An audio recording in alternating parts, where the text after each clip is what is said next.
What's going on, everyone? Scotty White of World Combat Sports. Thank you all for tuning in.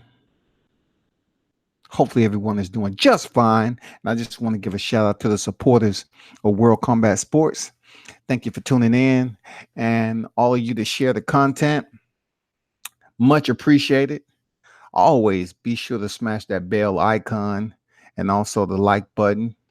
And follow me on all social media networks, social media outlets, and continue to grow the channel and grow the name World Combat Sports in the media. One team, one fight, the way it's supposed to be done. I wanted to talk to the fight fans about what is going on with boxing. It's rearing his ugly face again, as we all know it to be. You know, Jermall Charlo has been vying for a top spot. I'm pretty sure he didn't want it the way he got it, but Jermall Charlo has been inching. He's been yearning to get in the top spot. So all of a sudden, the WBC has made Canelo Alvarez, Saul Canelo Alvarez, the franchise champion. We'll let that sink in for a minute. They made him the franchise champion and moved Jermall Charlo up to full champion, full WBC champion. I'm not sure how Jermall Charlo is going to take that, but I'm pretty sure he would accept it because they was placing him at the bottom of the totem pole. Like they was putting him to the back of the bus, out the back door. You know what I'm saying? They was towing him behind the motherfucking movement. They didn't have his name in the equation to get the top spot with Canelo Alvarez. So you just gave him a token, a ribbon. You know what I'm saying? Somehow, some way, they just gave that man a token. And how's that going to affect him as a person or his career to accept the title being given to him? Because of course the critics, the media, and everybody else is going to elaborate. Yeah, hell yeah, we're going to elaborate on it. Jermall Charlo, it's not your fault. I'm just saying, when it comes down to you being the champion and you still have to, really explain what the fuck is going on, people are going to ask you about it. And it's not like he should sit up here and turn it down, deny it, do what's right, what's good for business. Because in boxing, there's no principles or morals, y'all. This shit, like what we're seeing right now, it's the way it goes down in boxing. It's free for all sometimes. It's a network. Real talk. I mean, that's just the way boxing is. But in the position of Jermall Charlo, being promoted to full champion, it just kind of sucks because we really want to see him go in there and contend against Saul Canelo Alvarez, who has bigger and better things on his mind. That's straight up. Like, Canelo Alvarez is really out here trying to do what fighters before him couldn't do. He's trying to make as much money as possible. And I don't blame the $365 million man at all for getting it in. I don't blame him, man. Make as much money as possible, because boxing does not have a retirement plan. And Canelo Alvarez, you in a position to shift gears however you feel like. And you're doing a damn good job at what you do right now. You know what I'm saying? You're doing a damn good job at what you do. So keep on doing it, because nobody else is going to pay your bills. I'm going to get to this article a little bit. That's the article that came out speaking on this. Those of you that's tuned in, Deion Washington out of Alabama, what's good with your partner? What's good? Salute to you, brother.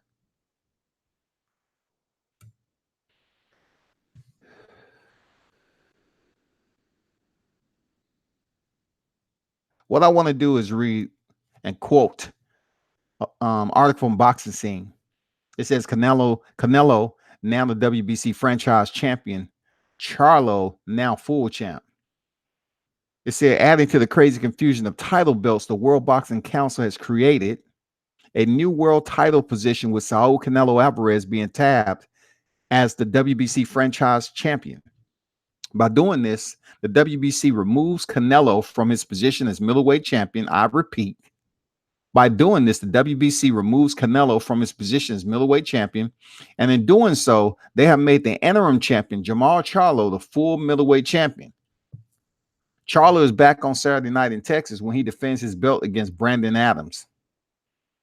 He's going in there defending his belt against Brandon Adams, even though he was the interim. You know what I'm saying? So they made him the full champ, which, you know, what we really want to see is the action. We want to see the plot. We don't want to see the storyline and all the other shit that deals with putting content into the backstory. We want to see them two touch them up in the square. Raphael Smith, what's good? Yeah, it is unbelievable, huh? It is, man. It's crazy. It just doesn't make any sense to me, you know, in many ways, because this only put Jermall Charlo in a predicament. You know what I'm saying? He's going to have to save face. You know, it just doesn't make any sense, man. Of all the goals that he wanted to accomplish in the middleweight division, and, you know, echoing those sentiments that he wanted to call out the best, and these fighters not wanting to fight him, and Canelo mentioned every name except Jermall Charlo. It just gets crazy how now, you know, Canelo can sign sign the bag, and he basically just going every other place besides freaking middleweight division. And I kind of just spoke on this the other day on, you know, I'm thinking Canelo Alvarez is more focused on cementing his legacy in higher weight classes and going in there for the big money fights as a prize fighter. And he really ain't too concerned on these lower weight classes or the current weight class he's in. Let me get back to this article. It said the WBC explained their reasoning for the move, which further confuses everyone who follows the sport. Canelo also holds the IBF and WBA versions of the middleweight title. Quote, during this recent mid-year meeting in Honolulu, Hawaii, USA, the WBC Board of Governors approved the Rule 3.26 of the WBC Rules and Regulation, which creates the designation of WBC Franchise Champion. The Franchise Champion is a special designation and status which the WBC may bestow to a current WBC World Champion who is also an elite boxer and who has achieved and maintains the highest of statures in the sport. The sanctioning body stated, under Rule 3.26, in its discretion, the WBC may, upon a two-third vote of the Board of Governors, designate in each weight category one WBC franchise champion. Designate in each weight category one WBC franchise champion. A franchise champion shall enjoy special status with respect to his or her mandatory obligations. That means they can just do what the hell they want. They don't have to, you know, defend their belt to any mandatories within the time frame delegated per the WBC sanctioning rules. You know, that's point blank, period. It goes on to say holding multiple titles and competing for titles of other organizations as the WBC Board of Governors rules on a case-by-case basis. A case-by-case basis. Okay. It also says the WBC is bestowing that honor upon champion Alvarez due to his many accomplishments, which has positioned him as major worldwide attraction in boxing. And in light of his unquestionable boxing career linked to our organization, Canelo Alvarez has represented the WBC for 11 years with outstanding results in his professional career. Clap it up, clap it up. Clap it up for that. Man, just amazing how when you want to read, man, you can pull out stuff that was hidden in between the pages and anchor that shit on the surface like we all knew it before, like it was all familiar to us, like we was educated from the beginning. It goes on to state, and apparently the WBC outlines certain conditions for their franchise champion. The franchise champion will be designated as a WBC emeritus champion once he retires from boxing. The franchise champion will proudly represent the WBC in every single fight as a reigning WBC champion, regardless of any specific conditions or titles being associated with all future fights. WBC rules and regulations will govern under the traditional conditions of boxing in the franchise champion fights. WBC will approve through the franchise champion promoter every opponent scheduled to fight. You smell what I'm cooking? Number 3, franchise champion agrees to participate in a minimum of 2 social responsibility events every year, organized and in conjunction with the WBC. The WBC may recognize a WBC champion in division or divisions where the franchise champion currently competes. It goes on to close out this article and say the WBC may award a diamond champion belt in those fights in which the franchise champion engages. If the franchise champion loses, the winner will receive the diamond belt and may be considered as a mandatory contender of the division. So with all the glory attached to the corsage of Canelo Alvarez, he is indeed wearing a tuxedo of boxing right now. Canelo Alvarez he is dressed to impress, man. All grain in the best fibers, the best material from the best tailor. You don't get any better than what's going on with Canelo Alvarez right now. You don't get any better than that. And for them to come out of the blue and go into under the rule of 3.26 and come up with all these reasonings for delegating Canelo Alvarez as a franchise champion and basically saying that he gets special treatment, which of course, if you at that tier, if they move you into that position, you're going to get special treatment. You're going to get favoritism. Right now, Canelo Alvarez is looking like he's untouchable. Like whatever he wants, Canelo is going to get. For real. That's what it's looking. And I'm just curious as to how this is going to affect every other division that's above middleweight. You know what I'm saying? Like, how will this decision affect him moving forward? What would it do, when it comes down to the WBA and the IBF title for Canelo Alvarez? When will we see him defend that? Because he's going to basically say, I never lost the WBC championship. I'm the franchise champion now. He's still basically saying, get in line. Charlo is trying to place himself in a position of respect as a fighter, saying that, Charlo want to be considered that in this middleweight division, he earned, I would at least think that's what Charlo's trying to, the vibe he's trying to give, that's the principle he's trying to allow his fans to absorb that about him. I don't think he's going to be up here refuting the WBC championship, but when it comes down to the purists and mainstreamers to this freaking to this move that they just did, this transition, there's going to be some backlash because that's boxing rearing the ugly to the ugliest to the uglier. That's how boxing works. It's too many damn belts out here. It's too many damn finagling internal to the damn sanctioning bodies that maneuvers certain fighters into position to become champions. You know what I'm saying? It just maneuvers some fighters to get out of their mandatory, of facing certain people, and then it maneuvers some fighters to be placed in a mandatory position. It's just chaos any way you look at it. You have so many fighters that's just been waiting in line.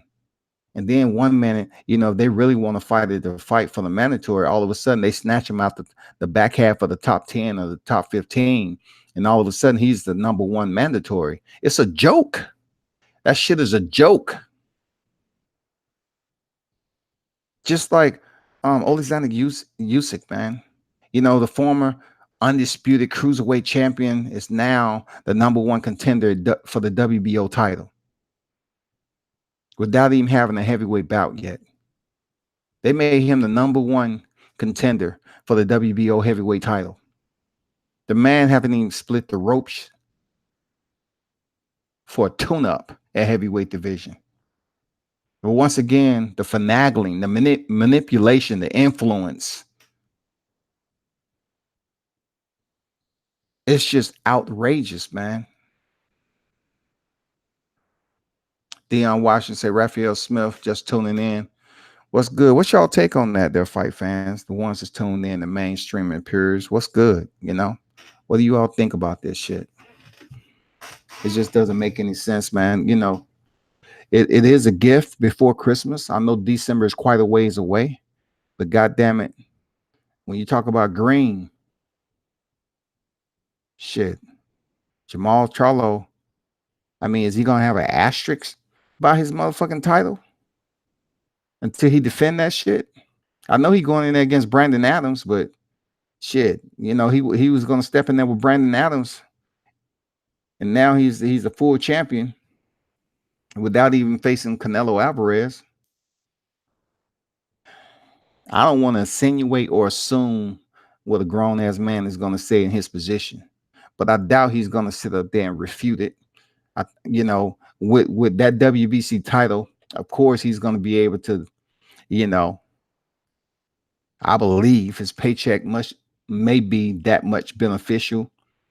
He may be able to increase the numbers a little bit. Now that he is the full champion. I guess when it comes down to it, their fight fans, we might have been complaining even a little bit more if somebody else may have gotten that damn WBC full champion. You know what I'm saying? But since Charlo is the interim, thank God to him, he's been buckled in that position for quite some time. You know what I'm saying? So finally, he came to the intersection where they said, hey, hold up for a second. We got something to give you. They pulled up to the window and said, hey, take this WBC title with you. You're the full champ now. Come on. When the light turn green, go. Don't ask no questions. Goddamn, take that title down the road. Be happy. Take it home. Take it home and don't leave it in the car either. We just thank you for wearing your seatbelt the entire time and going over all these obstacles and bumps that we placed in front of you. You know what I'm saying? Just know that we did you a favor. I'm just curious to when or if boxing would ever tune up or tighten up these sanctioning bodies, because they're belts every fucking where. Really, mandatories don't even matter. It depends on your promoter. It depends on, the connections, the networking, because mandatories can't even be taken serious. A fighter can be champion and really looking down, at the contenders. They may not see the same person there 2 or 3 weeks later. It may be somebody else moved into the number one slot to defend the title. It depends, man. That's the one thing about it is it can be unpredictable a lot of times when it comes to this mandatory shit of boxing. They can just snatch a motherfucker from the bottom half of the top 15 out of nowhere. Or, they talking about how the WBC is protecting certain fighters. I just wonder some of these people, even myself, I would say, okay, if I'm the WBC title holder and the organization is in my favor, and it continues to keep me at the top of the hierarchy, keeps my check heavy, keep the commas right, would I be complaining if it was me? I'm just saying, will I be complaining about all the corruptive type behavior and mischievousness that goes on in boxing if I was in that position as champion? Will I be complaining? Because, you get all the luxuries and the benefits of when you're at the top of the food chain, man. And boxing doesn't have a retirement plan, so you got to take it where you can get it. But, it all boils down to who has the titles, because for some fighters, they're allowed to get passes on certain areas. They're not vilified as much for what's given to them and what they didn't earn. And some fighters are. Some fighters are sent through the compactor, man. They grind it up and spit out. If they don't do shit the right way, if they're given something and they didn't earn it, motherfuckers say, we ain't recognizing you as the freaking champ. We ain't recognizing you as the mandatory, the number one challenger. You didn't beat so-and-so.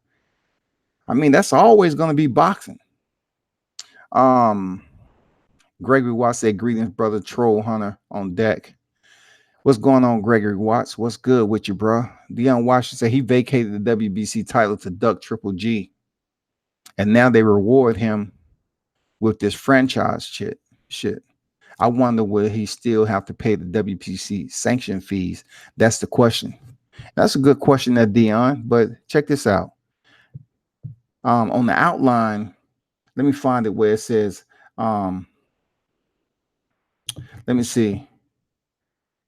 They said something in here about conditioning. I'm just going to assume when you're talking about paying WBC sanctioning fees as a franchise, that would be somewhat double jeopardy, in my opinion. That would be somewhat counterproductive. I know he would have to say, as a WBC champion in general, as a full champion, he would have to pay the sanction fees. But if you're going to promote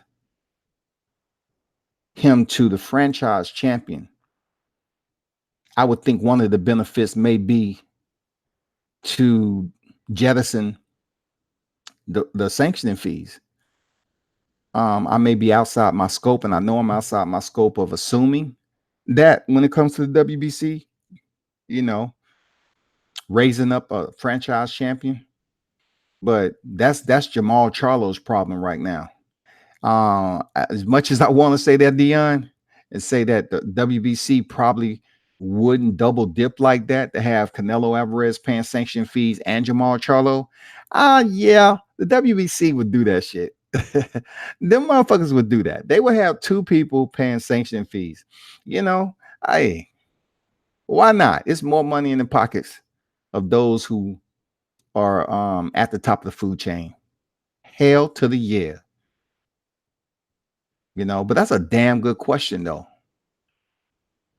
That's a damn good question right there, man. 24, what's good with you, man? Says, shaking my head, sanctioned bodies. Kenneth Johnson, salute. World Combat Sports in chat. What's good? What's good? Salute. Y'all be sure to smash the like button. I truly appreciate the support. And, we just up here conversing, having a chat dialogue about, once again, boxing, coming on stage with different tap dancing shoes this time.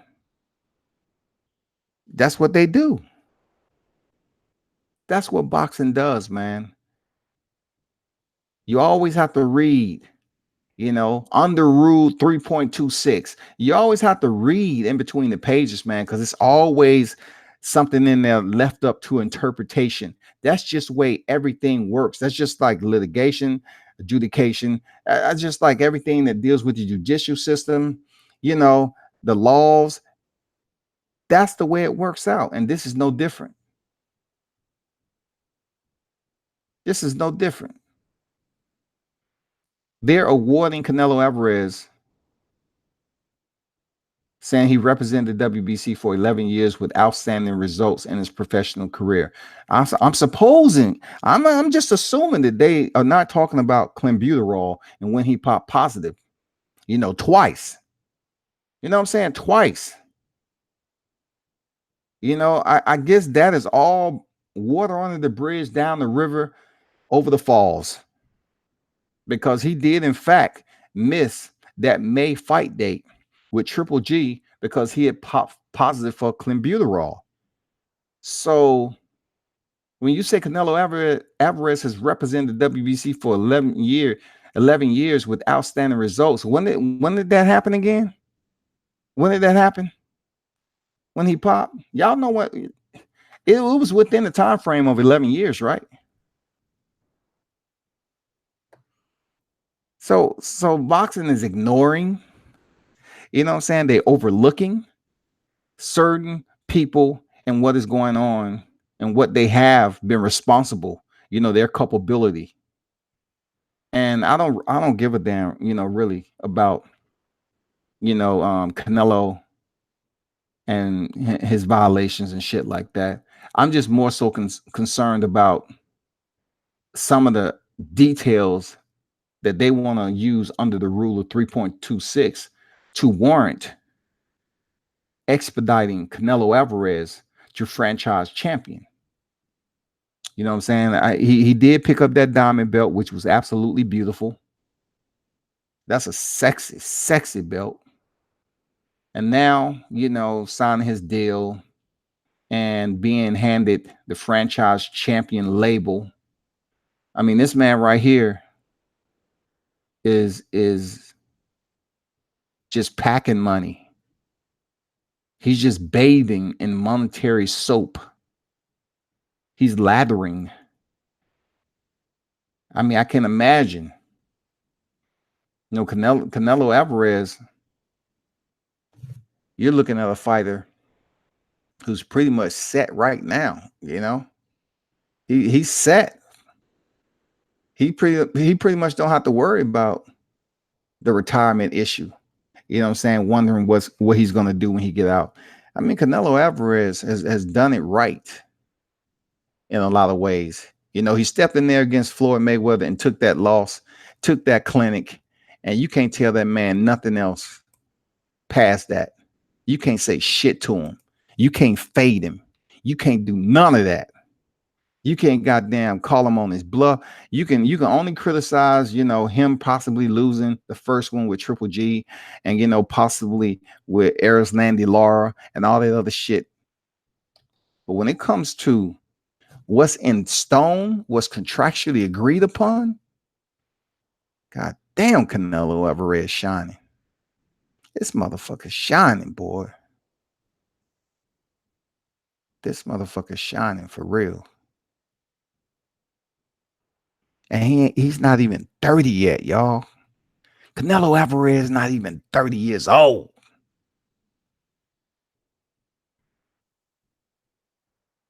"24 say you can chess multiple times and get rewarded. You can cheat multiple times and get rewarded for it." Shaking my head. Yeah, man. According to who you are, you know what I'm saying? It is boxing. It depends on who you are as a fighter and what you've done for the sport. Real talk. That's what it all depends on there, 24. And you right on that, man. Smash the hammer to the head, to the nail. Drive that shit through. It all depends on who's doing the fuck up. And do they have a reason? Have that person did enough for the sanctioned bodies of boxing to give a reason to just dilute it and vilipend as if it was nothing? It depends on who has committed the crime. Who has fucked up? Do we have enough to push this under the rug? You know what I'm saying? Do we have enough to slap them on the hand and goddamn give them a light suspension, a light reprimand, or repercussion, or whatever the case may be? Canelo Alvarez, his suspension was retro back to February. So shit, by the time the shit came out, it was just so him and Triple G can fight again in September. You know what I'm saying? So he really was only suspended 6 months, right? It was retro back to February or something like that.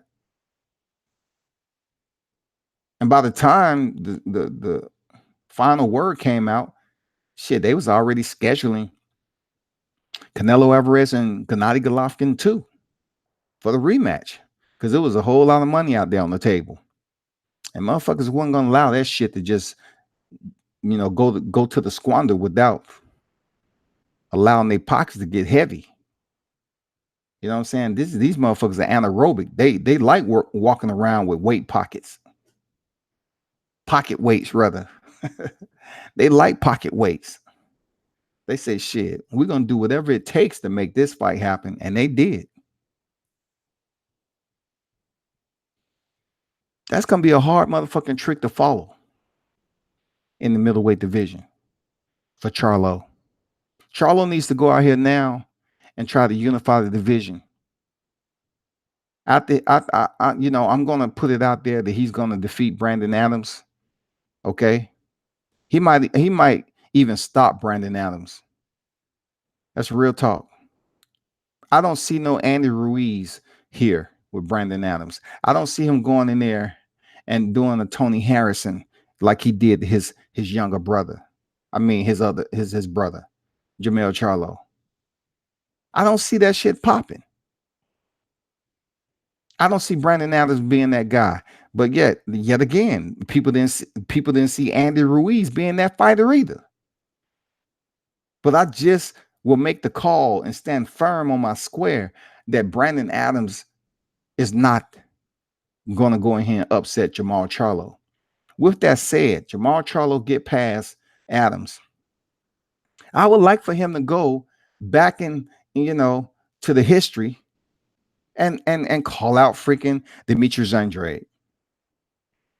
They need to settle that score, man. Just like it was when Demetrius was at their press conference and they was going back and forth verbal sparring and shit. You need to go back because he ended up getting a motherfucking full title in middleweight division while you was still out there trying to have motherfuckers call you out, fighting Hugo Centeno.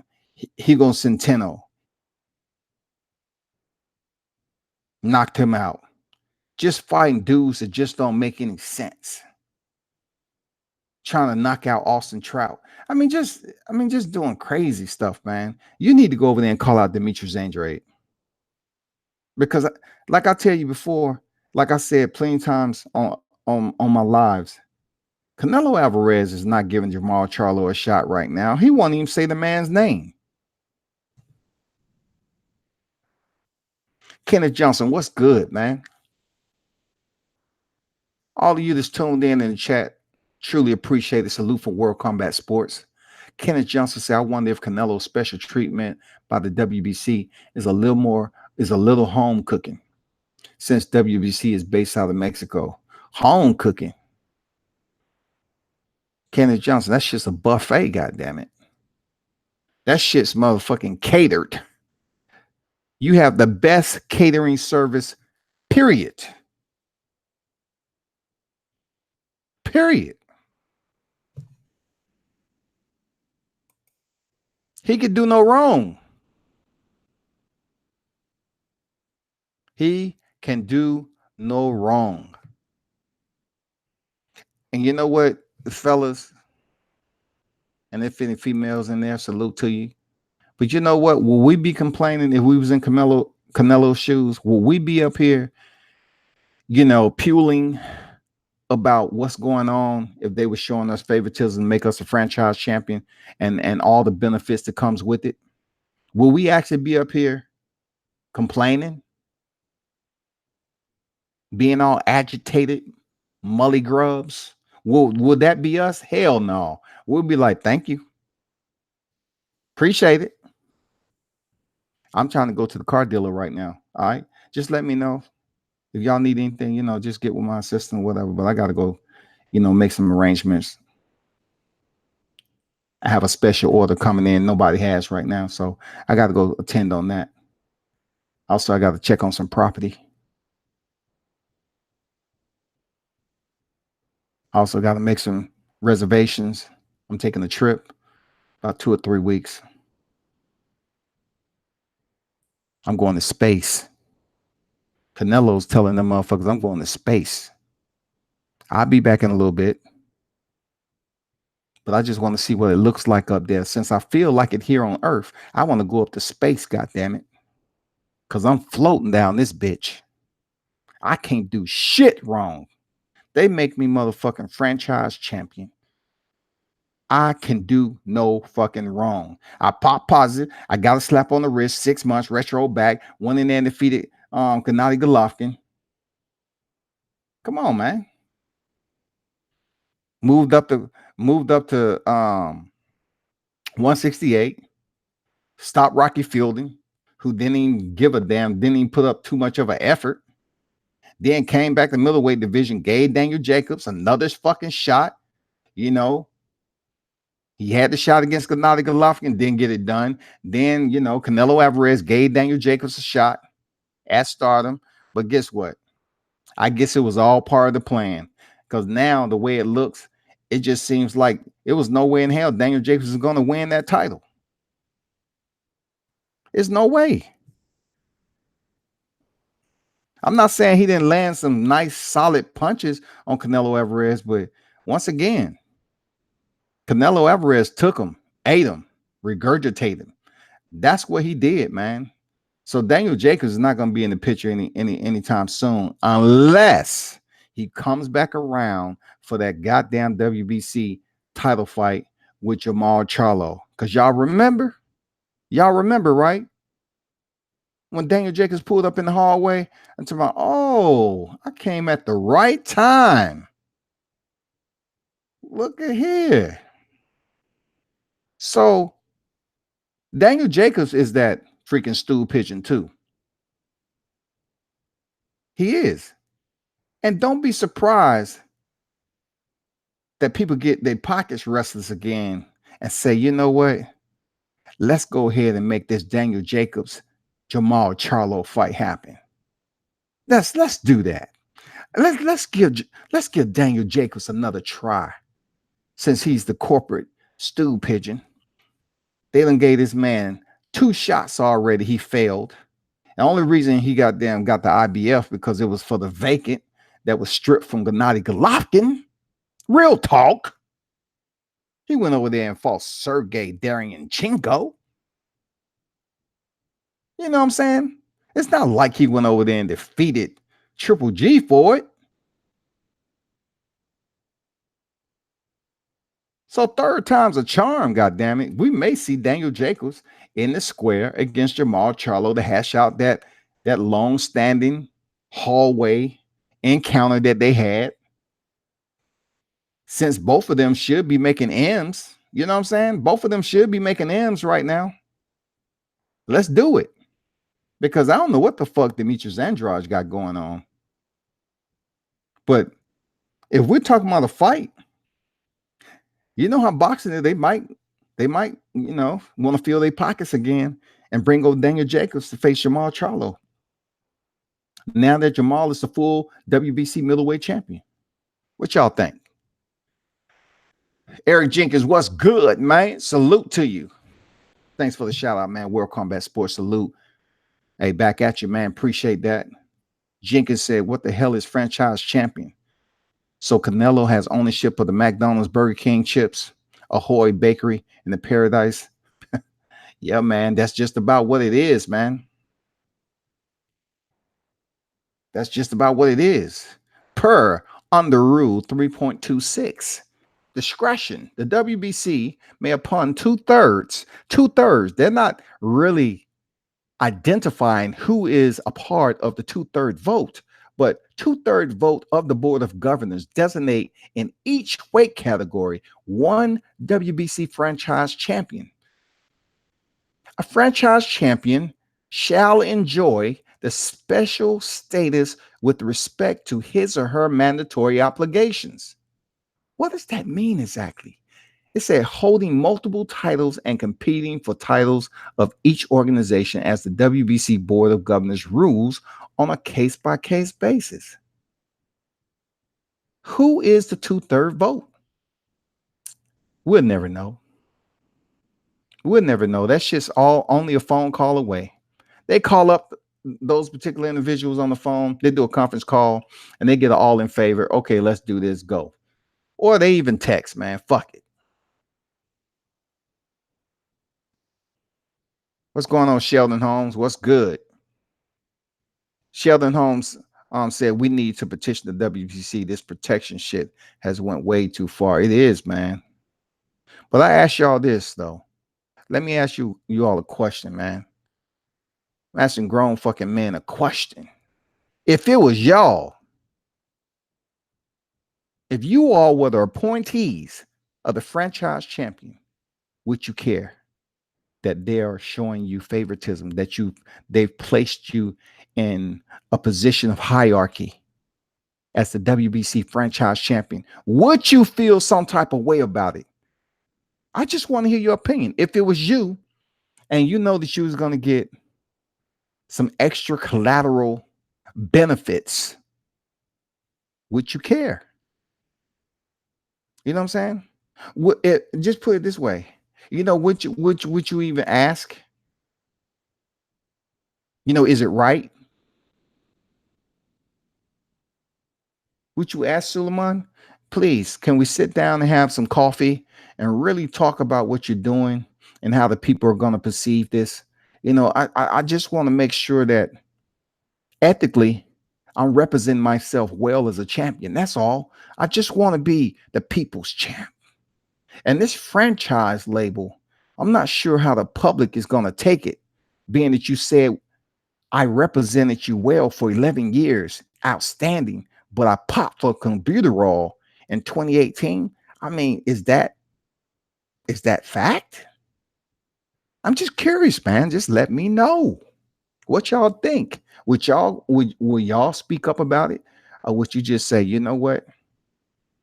If it's gonna make me more money for my family, then why not? You know, it's not like you haven't fought.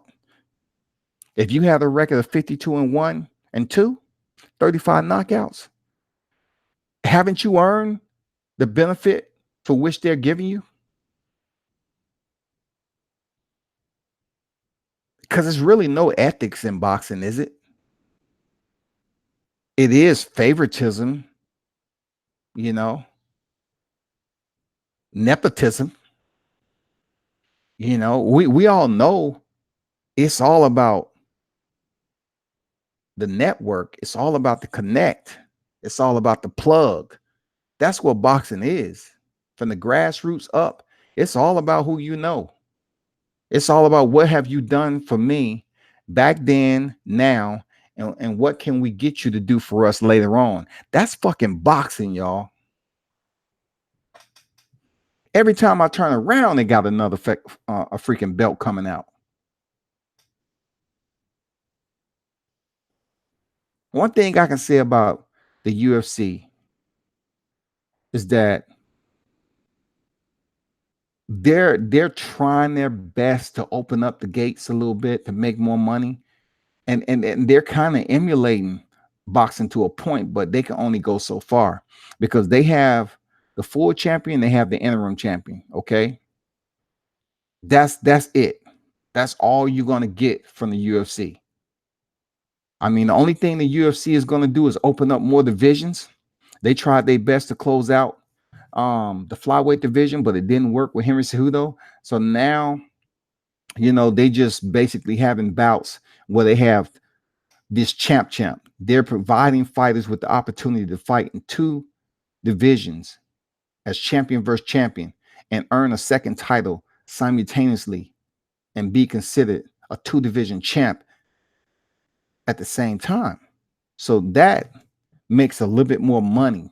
That brings a little bit more eyeballs to tune in. You know, just like Amanda Nunez. She's freaking about to fight Holly Holmes, but it's not for both belts. That's the only thing about it. Like boxing, you're the unified champion in that division. You're going to fight for all the belts. Unfortunately for the UFC, they only have one belt per division unless there's an interim champion.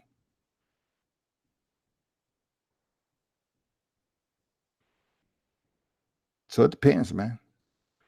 Sheldon Holmes said, even if Canelo drops his nuts and fight Mal wins, he still wouldn't be the franchise champion, but only considered.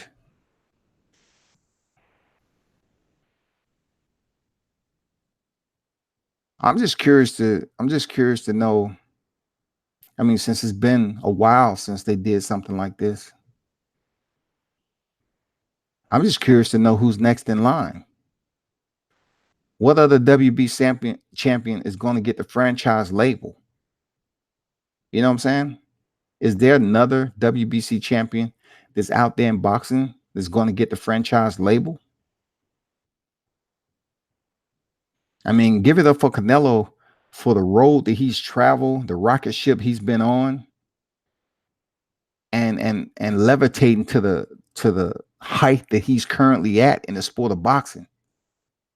But y'all just coming up out of the blue with this franchise tag and then moving Jermall Charlo up there when Canelo Alvarez basically never even stepped up to say, yeah, I'll fight Jermall Charlo.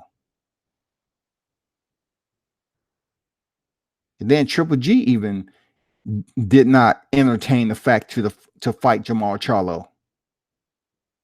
And for what I'm hearing, that they're trying to make a Canelo Alvarez and Gennady Golovkin Triple G trilogy. When Triple G has aged some more, he's even much more freaking groggled, older, elder, and he's going in there with a guy that's only 28 years old. You know, so what's going to be different with the outcome when it comes to this? It's just a paycheck. Triple G isn't going to beat Canelo in the trilogy. Man, the man has fought Gennady Golovkin 12 rounds twice. So how the fuck the trilogy is going to come back around just because he got a new coach? Got a new trainer. It's not going to fucking matter. Seriously. Age is age. All those amateur bouts Gennady Golovkin had, that shit adds up. That's wear and tear on your body. Those are miles. Period. And he's an older dude right now. And when it comes down to this trilogy, it's going to be a nice paycheck. It is. And you know, people are going to come out to see it because now, you know, Canelo Alvarez is this grand star. And the fight fans are going to tune in and see it. And Canelo's going to get a nice check, and Gennady Golovkin going to get a nice check. But what you won't see is a draw. You're not going to see a draw. And if by chance Canelo Alvarez was to take a second loss, would it even fucking matter?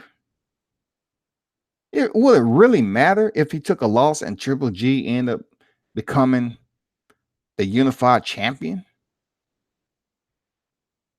You know what I'm saying? Holding the IBF and the WBA title. Would it matter?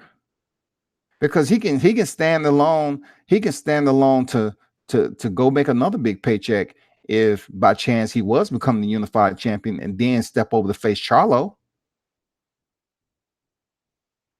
Because I doubt people will really come out, you know what I'm saying, and see him face Demetrius Andrade vice him facing Jermall Charlo. I'm just saying.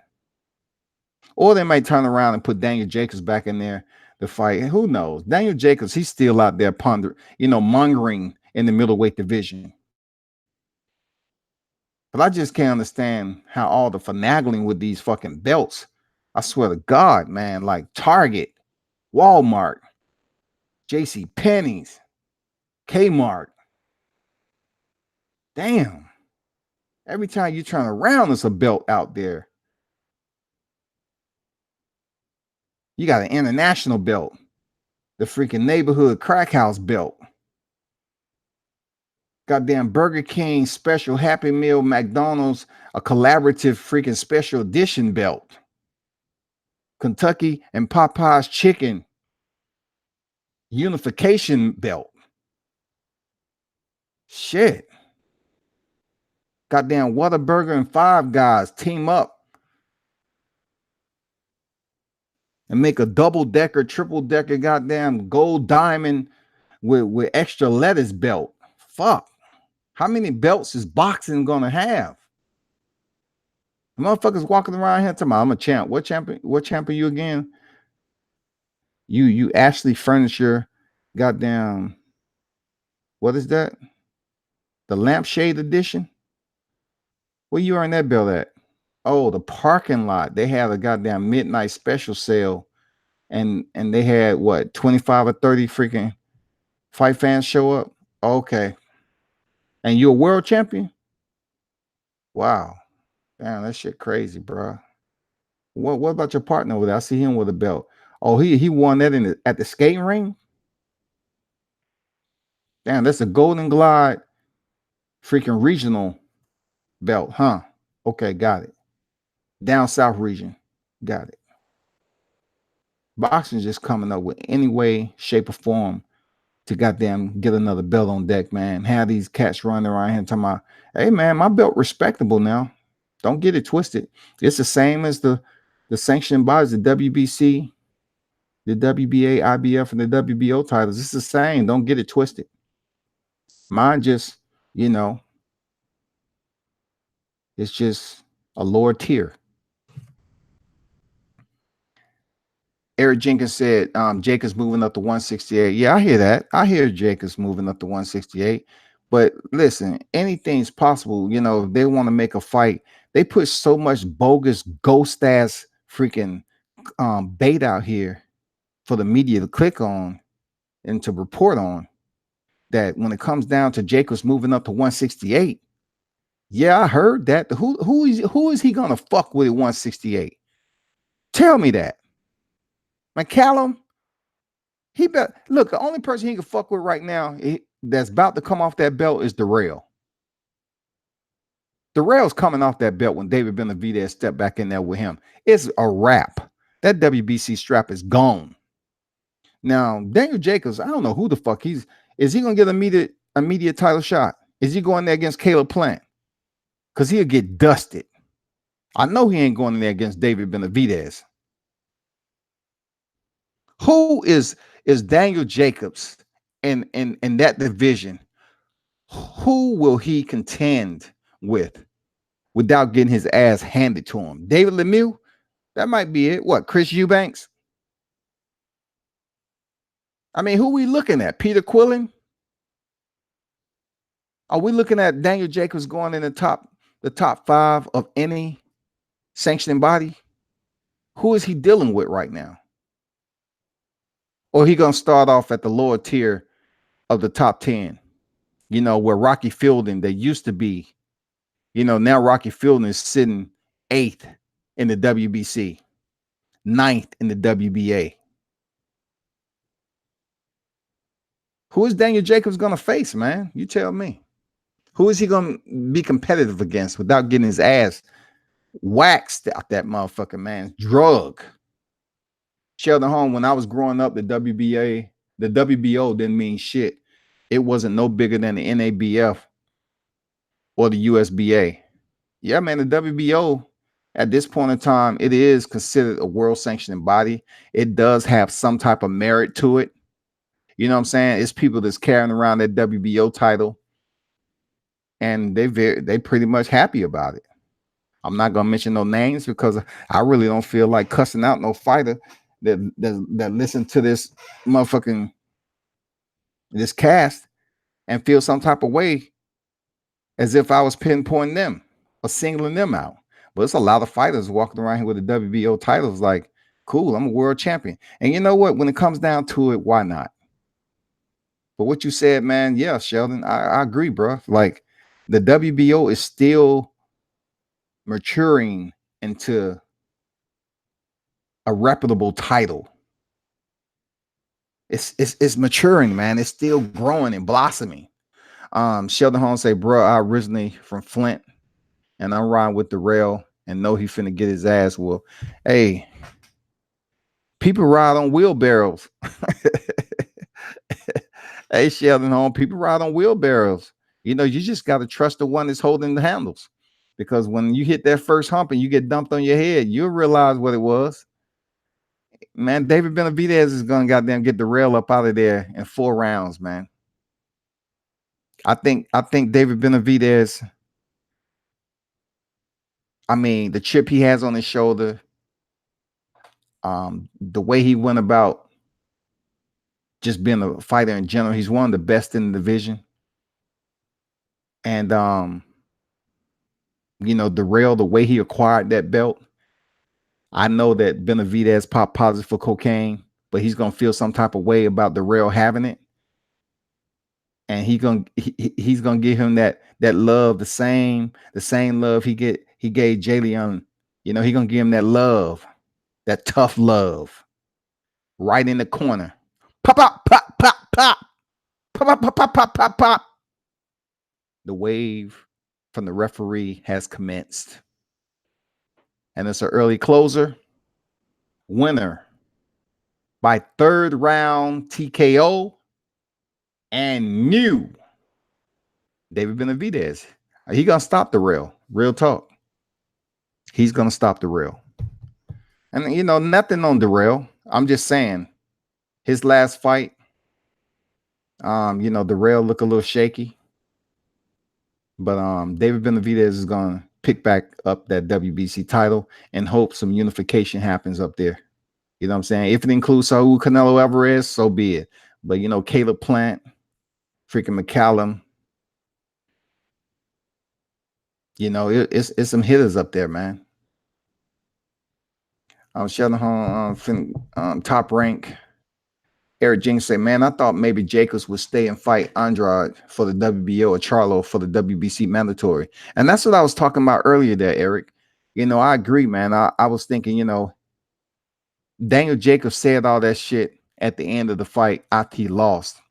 So I'm trying to find the sincerity, if he was genuine about it. I'm just trying to see if it wasn't just an impulse from him losing. You know what I'm saying? So there's money for him still in middleweight division if he was to challenge Demetrius Andrade or Charlo. You have the WBO and now the WBC.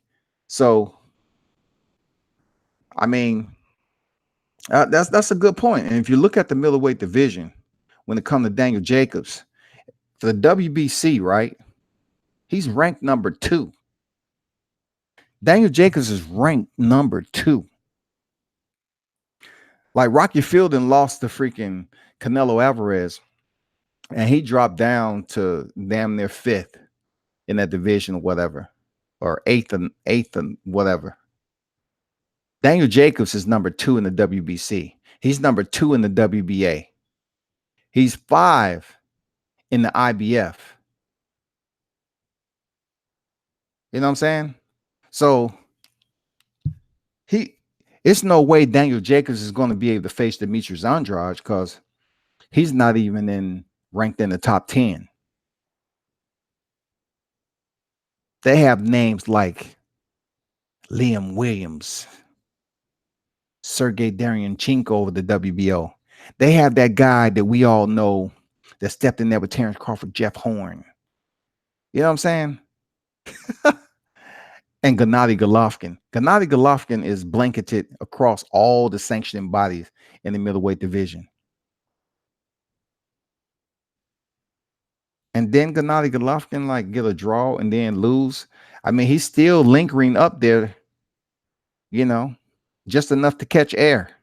So I would definitely like to see Daniel Jacobs go back in there, stay down at middleweight, sustain middleweight, and face Demetrius over there.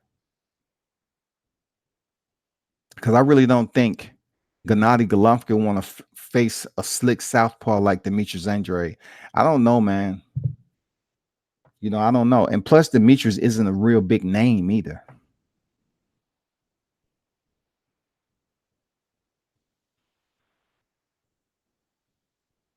But that's a good point there, Eric.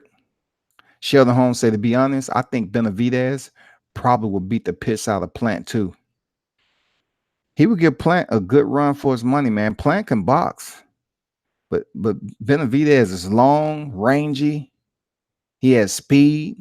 He can box his ass off. He's tough. I mean, I'm serious. Real talk. I mean, I don't doubt it, man. I really think that'll be a real competitive matchup. And as much as I like Caleb Plant, man, David Benavidez, man, he's a beast. He's a beast. They just threw him that little appetizer out there out of TMT gym to get ate up. And you know, and what's fucked up, Jalen J Love, man. J Love is a cool cat, man. He's cool, bro. When I was talking to him over there on the Broner and Manny Pacquiao fight week, Floyd Mayweather had a fight card that Thursday, as only Floyd Mayweather knew how to do. And I was up there chatting it up, talking about some boxing and shit. Really cool dude, man. Not every fighter out of TMT is that down to earth. That's real. I don't care who get mad. Not all of them are nice and approachable. But J Love was, man. He was a cool cat. But he got that work from Benavidez, though. I knew that shit was happening. At least Floyd Mayweather still allowing him to come to the gym and work out. You know? Eric Jenkins said the rail would have to be an Iron Man mode to beat Benavidez. Super duper iron. Hey, he gonna have to have some of that damn, you know what I'm saying? That Canelo Alvarez, you know, that beef. He gonna have to eat some of that beef if he want to go in there and contend against Benavidez. And I really don't think that'll be enough. Truly don't. The range and everything, hell no. Benavidez will probably stop freaking Daniel Jacobs. Daniel Jacobs just never been an exciting fighter for me to just tune into. I just tune into him because of analytics and, you know, just to study a little bit and you know, give my assessment or observation of the fight. Eric Jenkins said the rail will have I read that. Sheldon Holmes said Jacobs should see Quillen. Won't that get back? Fuck it, if he want to play it safe. Going in there against Peter Quillen would be nice, man. Peter Quillen only has one loss. You know what I'm saying?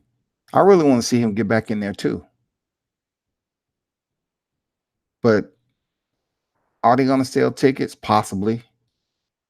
You know, I'm just curious to see what Daniel Jacobs is going to do, man. Like he had two grand opportunities already, and he came up short. He's 0-2. He went in there with Triple G and Canelo Alvarez, and he came up short. Period. It's no excuse for it. He came up short. Sheldon Holmes say, J Love is a junior middleweight that can't make weight no more.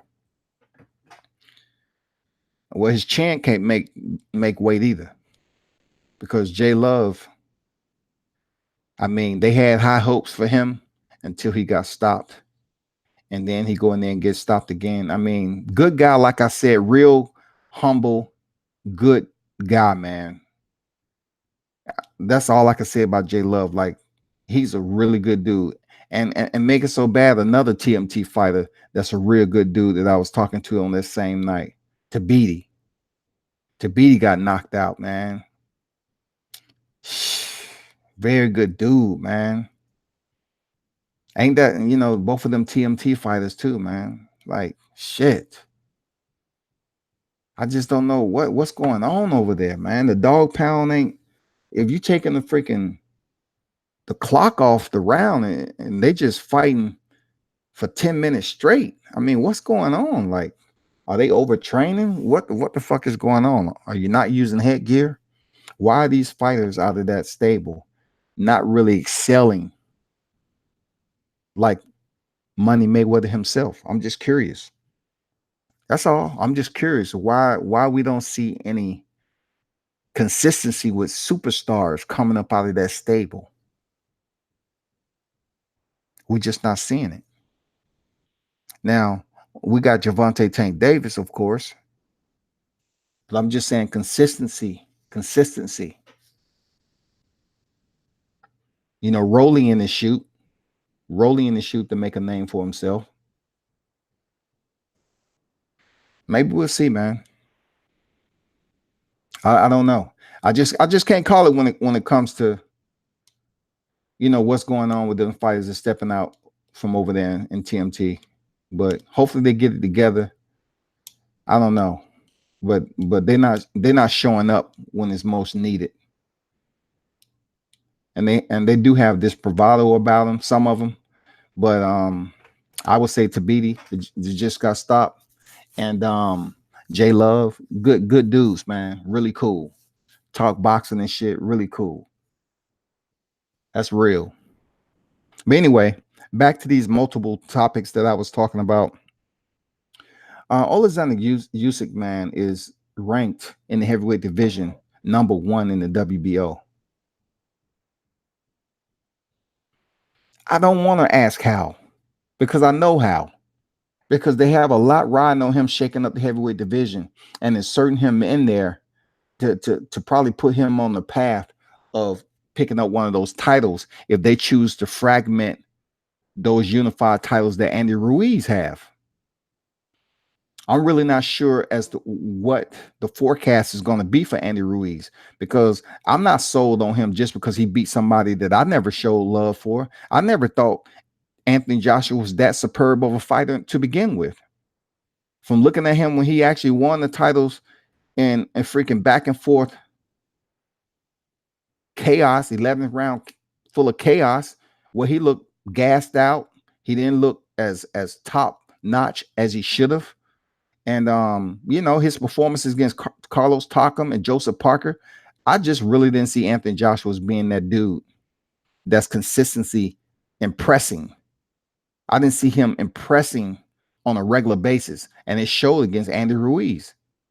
So Andy Ruiz, to me, he has all the diesel heading into this freaking rematch with Anthony Joshua. And to be honest, a lot of people saying Anthony Joshua will stop him. Anthony Joshua will defeat him next time around. He'll get himself together. I don't think so, man, because a lot of what Anthony Joshua brought to that ring and the deficiencies that we saw against Andy Ruiz, are you trying to tell me that's going to be corrected before November? Are you still having him on weights when the man should be in the street doing road work and pushing pavement because his cardio sucks? That's my point. Are you going to be able to improve him throwing 1 or 2 punches and then Andy Ruiz turning over 6 to 8 punches and Anthony Joshua just balling up in the corner and taking punches to the head?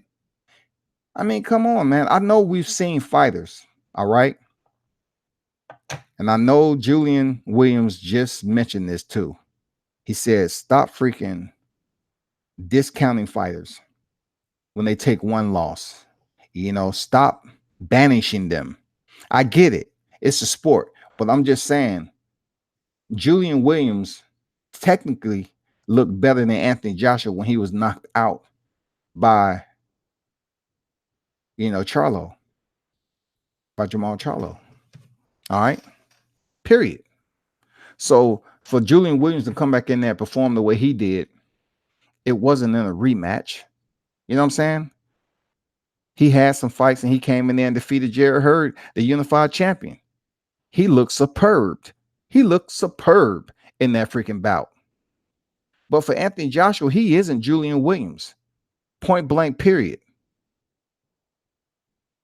Julian Williams can box levels above Anthony Joshua. So for him to take this rematch, I'm curious to know if he's even going to make it to the ring. And a last minute replacement come in or whatever, they end up canceling out.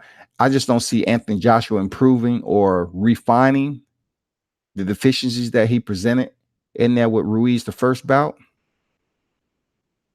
to improve upon that for victory in the second. I don't see it. I know it's a lot of money that's in it. If Anthony Joshua come here and pick up the belts again, it's a lot of money that's out there potentially between, Joshua and Deontay Wilder. It is. It's still money in there. If Joshua picks up the belts, then guess what? It's back on and popping. But we don't know who's going to fight who, because Tyson Fury's around here talking about the lineal anthem. and his mental illness and all this other shit. And he's just getting whatever he wants. But nobody's saying that about the 3 soft touches he had since he returned to the ring. Those are 3 bona fide Prego cans of opponents that he faced in there since he returned to the ring.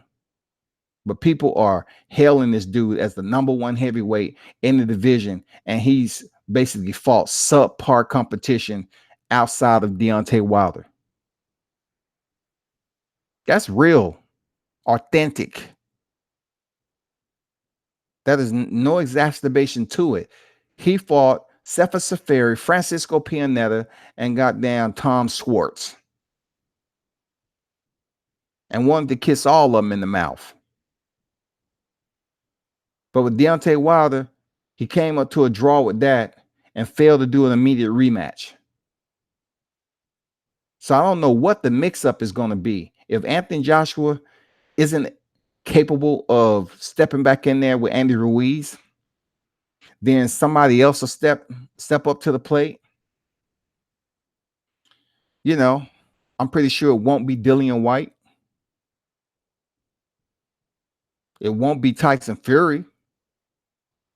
I'm not sure what the fuck they're trying to do with Andy Ruiz, but he stands to make a lot of money whoever he fights.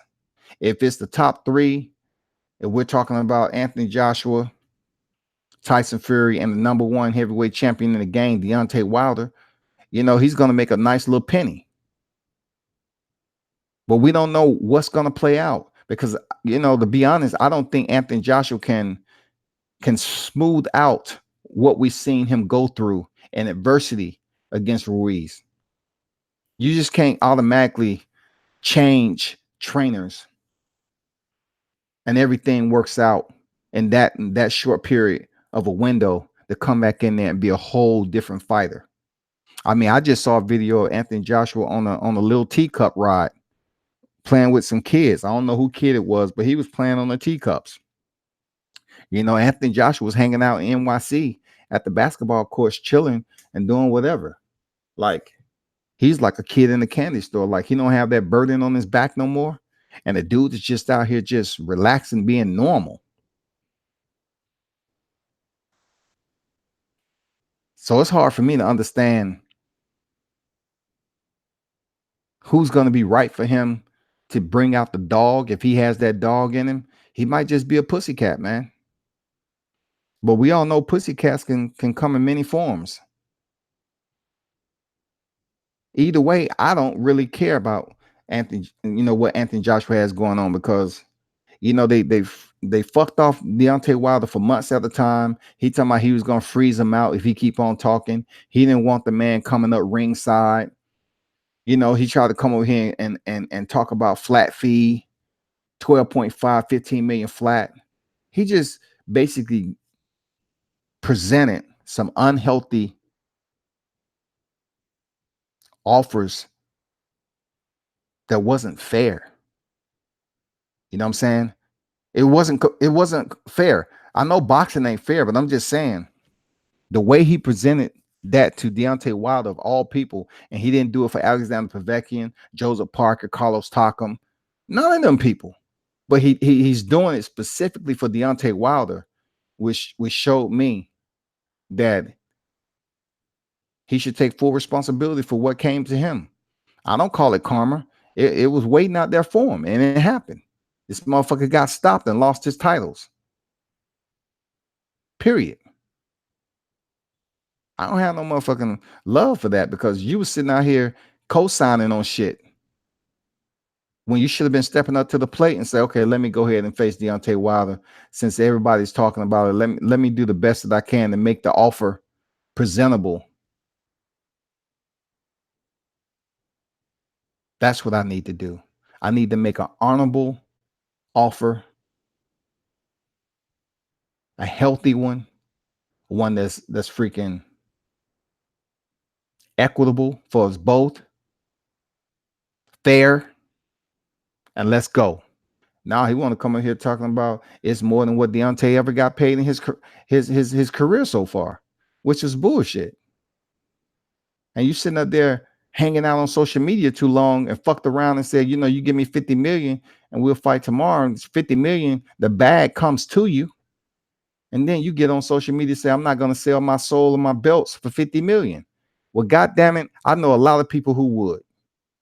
They would goddamn sold that shit and say, where you want to fight? Oh, you want to fight in Vegas? You want to fight in MSG? Okay, cool. See you there. So you're trying to say 50 million is my guarantee money.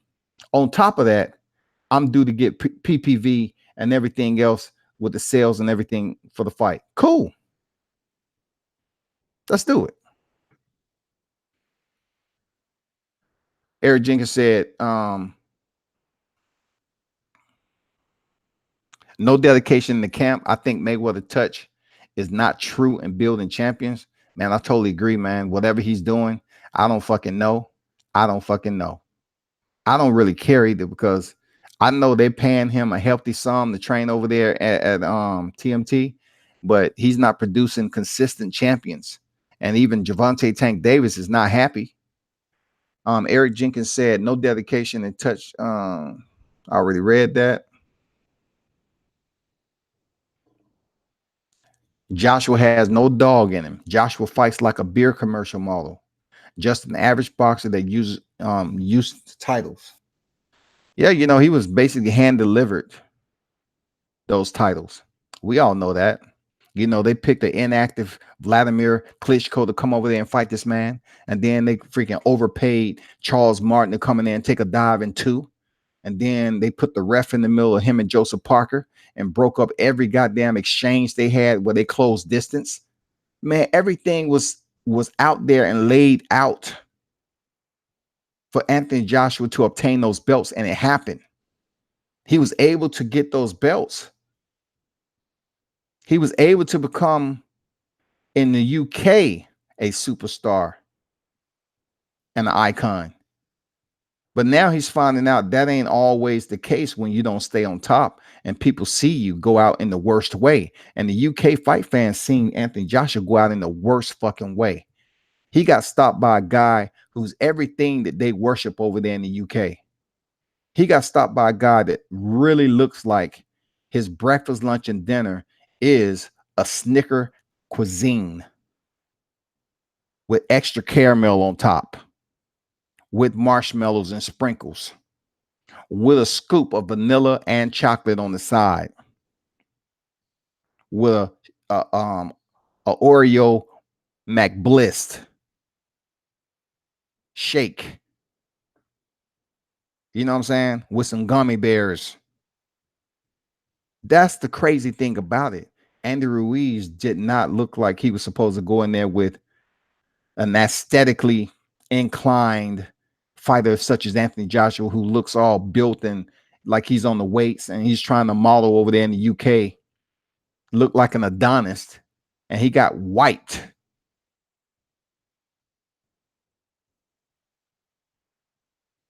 People shouldn't be feeling sorry and having remorse for Anthony Joshua. You know, that's between, you know, Eddie Hearns and Joshua. They want to come up here and put on that charade and dangle the carrot in front of Deontay Wilder when they really could have had that fight. And Deontay Wilder would have became the undisputed champion because he would have knocked Joshua the fuck out. They just didn't want Deontay Wilder to have that glory. I don't give a fuck what Joshua was talking about. He would have rather the person who defeated him be Deontay Wilder. He don't believe that shit. If he would have believed that, he would have tried to make the fight. But anyway, moving on. And as Williams, he is a very skilled fighter. Joshua just don't have the same build as a boxer in all respect of boxing. You look at Joshua's freaking amateur picture. He was a very slender, thin type of fighter.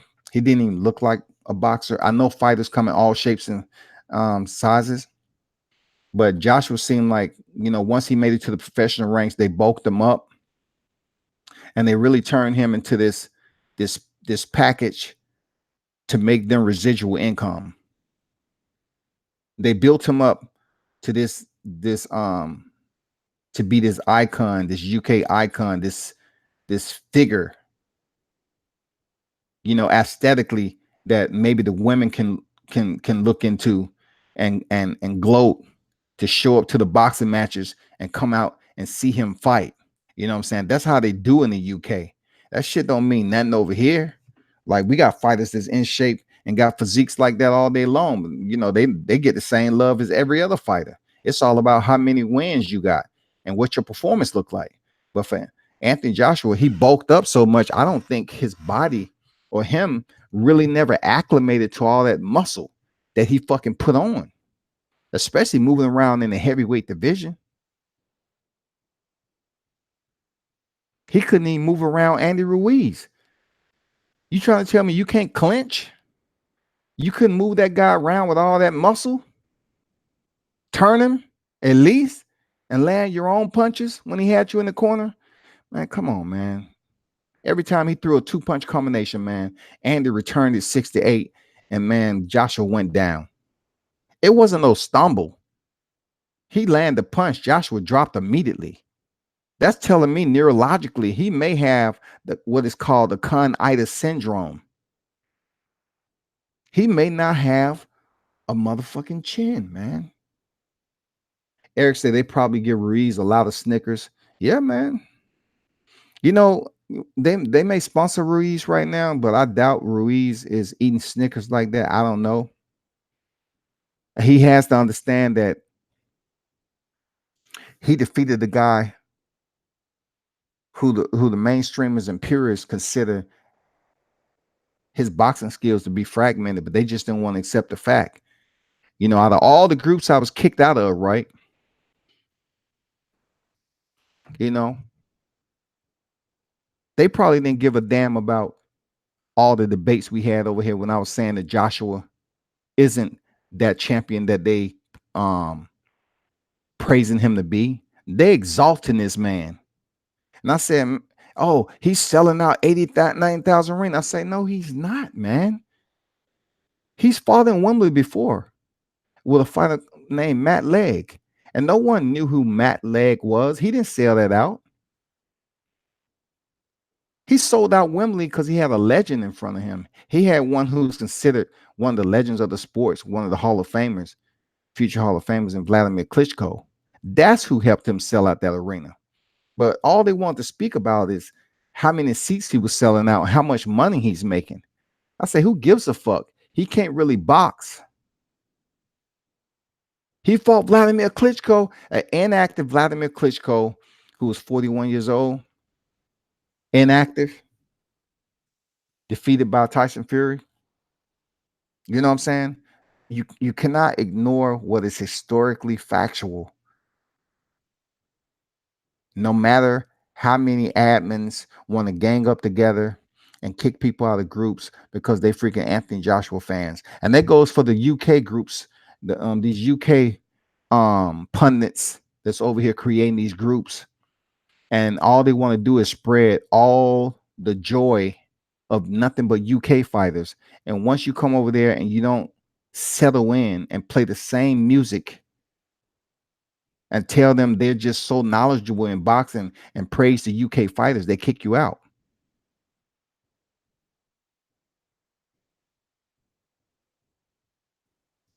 And you know what that word's called. You know what that is, people. Yeah, but I'm not gonna call out the groups that's responsible for that. But they know now. They got their rude awakening. Joshua got stopped, just like I said last year, that once he faced tough competition, if he would have ever faced Deontay Wilder, he would have got dropped. And all I heard is Deontay Wilder, he want to catch a body. Deontay Wilder, he doesn't have any boxing skill. Deontay Wilder, this, that, and the other. You refuse to think about the underrated IQ that Deontay Wilder has. If he just has a right hand, then why isn't it so easy? The man has a good chin too. He can take a punch. He has power. It's a lot about Deontay Wilder that's a gift. He has an innate gift about his skill set.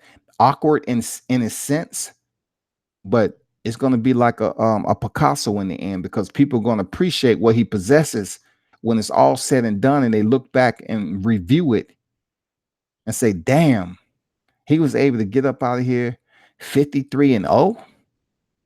I'm telling you, man, he's the best heavyweight in the game right now. He's the hardest puncher. He's one of the hardest punchers ever in the sport of boxing. I mean, I know a lot of people get a little queasy, hearing that, but that's just the truth. Deontay, to have the build that he has, very low body fat, tall, slender frame, and knocking cats out at 205 and 200 and 209 pounds, knocking out 260, 265. That's crazy. Dalton Judge, what's good with you, bro? Thanks for dropping in. Eric Jenkins says salute. No, I'll take that back. I'm gonna read something else. WCS, it takes work, natural ability, and dedication to even have a chance of becoming a champion. Yeah, it does. It's according to what division you in. It's according to what title you fighting for.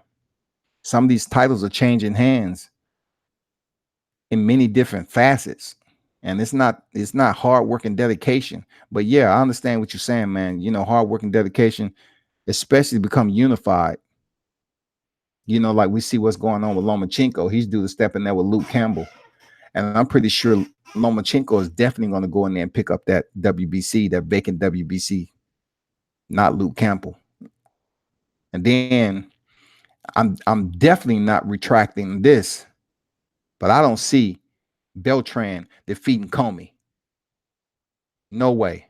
I do not see Beltran defeating Comey.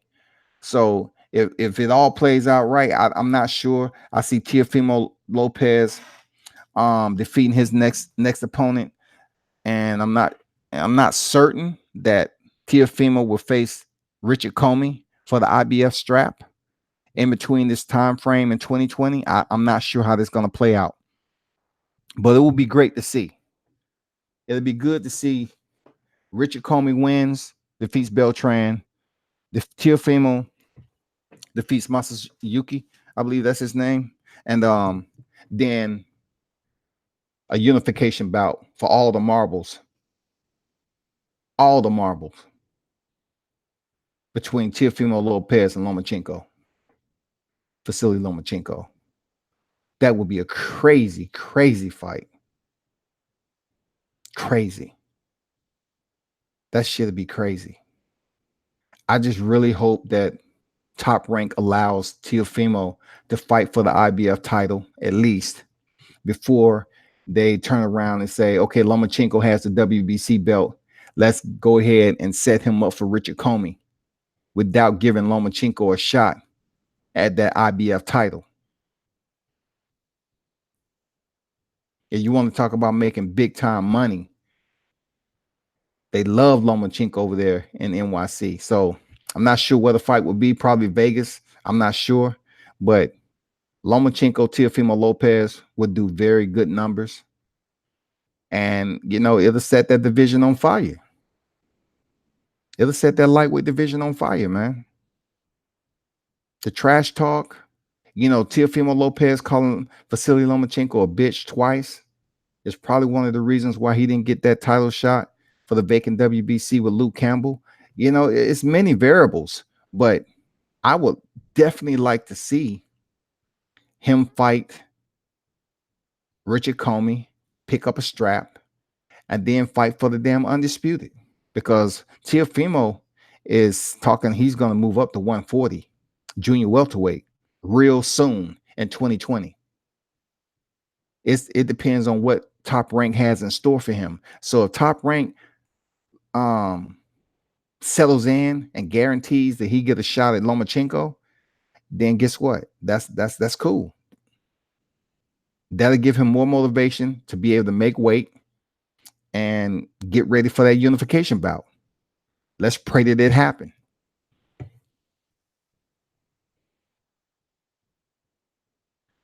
Eric Jenkins say, all hail to the truth. Joshua is just another boxer. He is, man. He I put him just a little bit below, the average boxer. That's just me, because I think he doesn't really have a chin. He really never presented solid, reputable cardio. I just think he lacks that. I think he lacks a lot of fundamentals, believe it or not. Just because you can throw a 1-2, step back, 1-2. Yeah, I mean, come on, man. It takes a lot more than that. Just because he went out there in the 5th round with Vladimir Klitschko and emptied the tank, we haven't seen that since. And plus, Vladimir, he was 41 years old. It seemed like it was planned for him to come out the corner and close the fight in the 5th round, and it didn't happen because he gassed out. But just because he can throw a combination, or he has a right uppercut, people, that doesn't make him this fundamentally sound heavyweight, the best of this era. It doesn't. And I remember so many people saying that, like, y'all was giving this man so much fucking credit for being so fundamentally blessed and gifted, and always wanted to mention his Olympic pedigree, but didn't understand that where was the Olympics again? Where was the gift? He was gifted that Olympic gold medal. That's real talk. He was behind in the fight.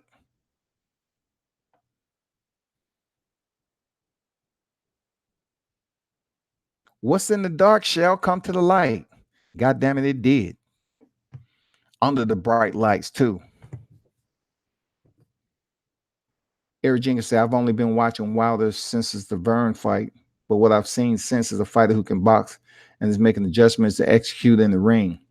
You have to make adjustments. If they just basically saying, that's a good point there, Eric Jenkins.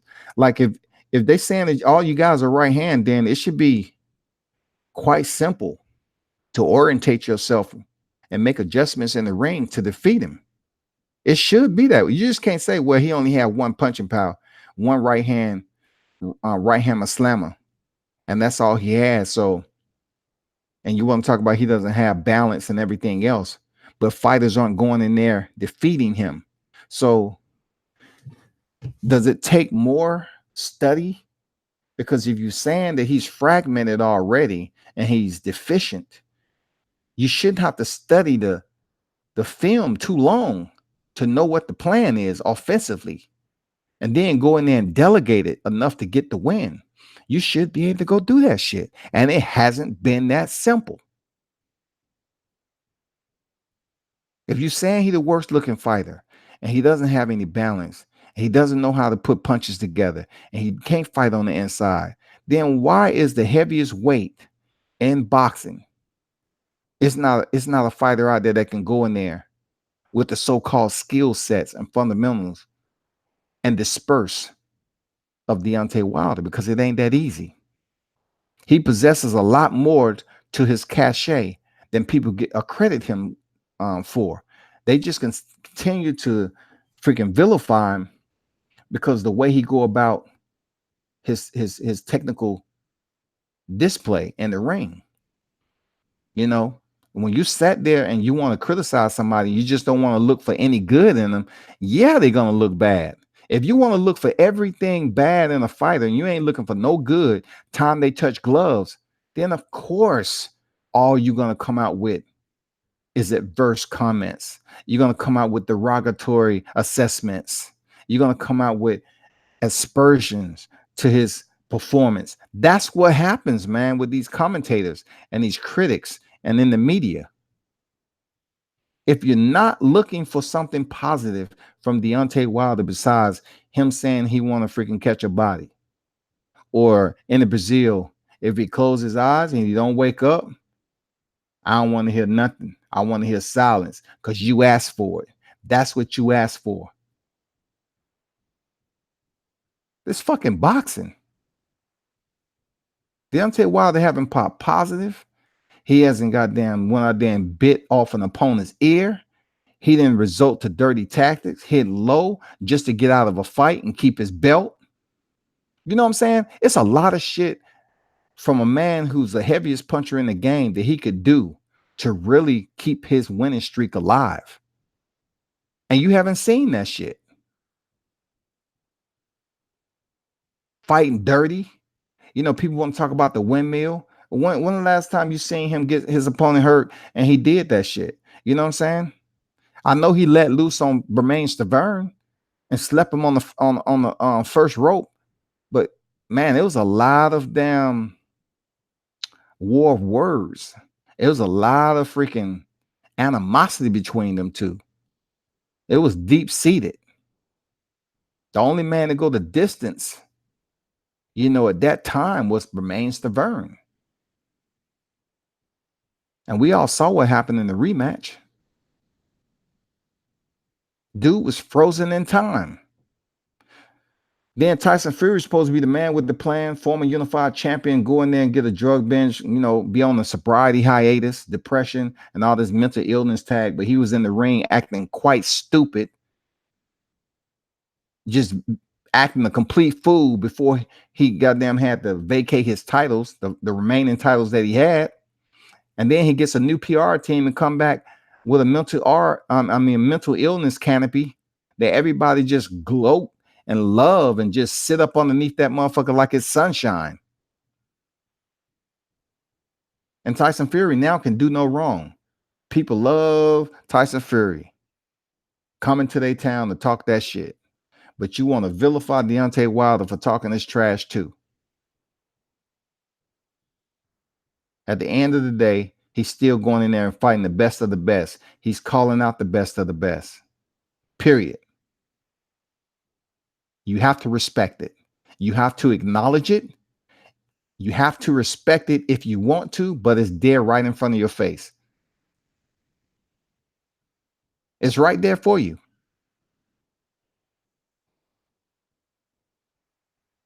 If Tyson Fury can call every one of his constituents in boxing bums, shithouses, cunts, and all this other shit he phrases and inarticulates, then guess what? Keep your mouth shut when it comes to Deontay Wilder promoting a fight. He's not biting off ears. He's not freaking putting the plaster of Paris in his gloves. He's not delivering deadly blows, you know, behind the head and low blows. He's not headbutting fighters. You know what I'm saying? He's not getting in close and goddamn throwing the right hand followed with the elbow. He's not a dirty fighter, man. He's going in there knocking motherfuckers out.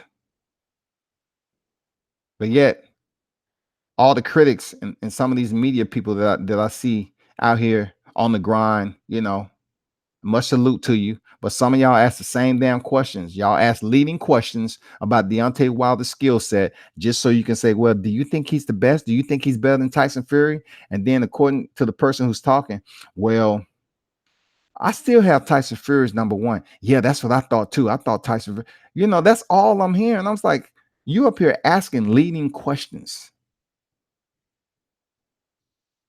which you have the right to freedom of speech, but you're not being fair because you totally against Deontay Wilder and you're putting your questions out there in the media with the camera rolling and the microphone volumed, and you're asking questions just to get a reaction to advocate for the fighter that you want to be up front, and that's Tyson Fury. Now that Anthony Joshua is done, now it's Tyson Fury. Let's push the Tyson Fury narrative. Let's push him to the top. That's what I see. That's what I hear.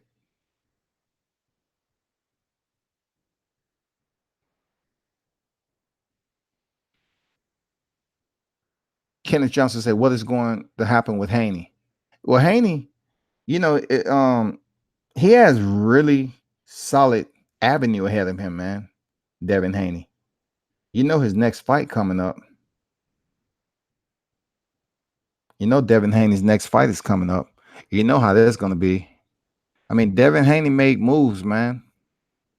I'm not mad at him. I'm not mad at Devin Haney for the moves he made. But he has a big fight probably coming up sometime real soon, man. And I'm just curious to know if Devin Haney, you know, the Teofimo Lopez and Devin Haney is shoulder to shoulder abreast. Those two competitive wise, you know, it's all about who who would the fans want to see? Like, I know Lomachenko is the grand poobah up there in the lightweight. He's a unified champion right now, and they love him.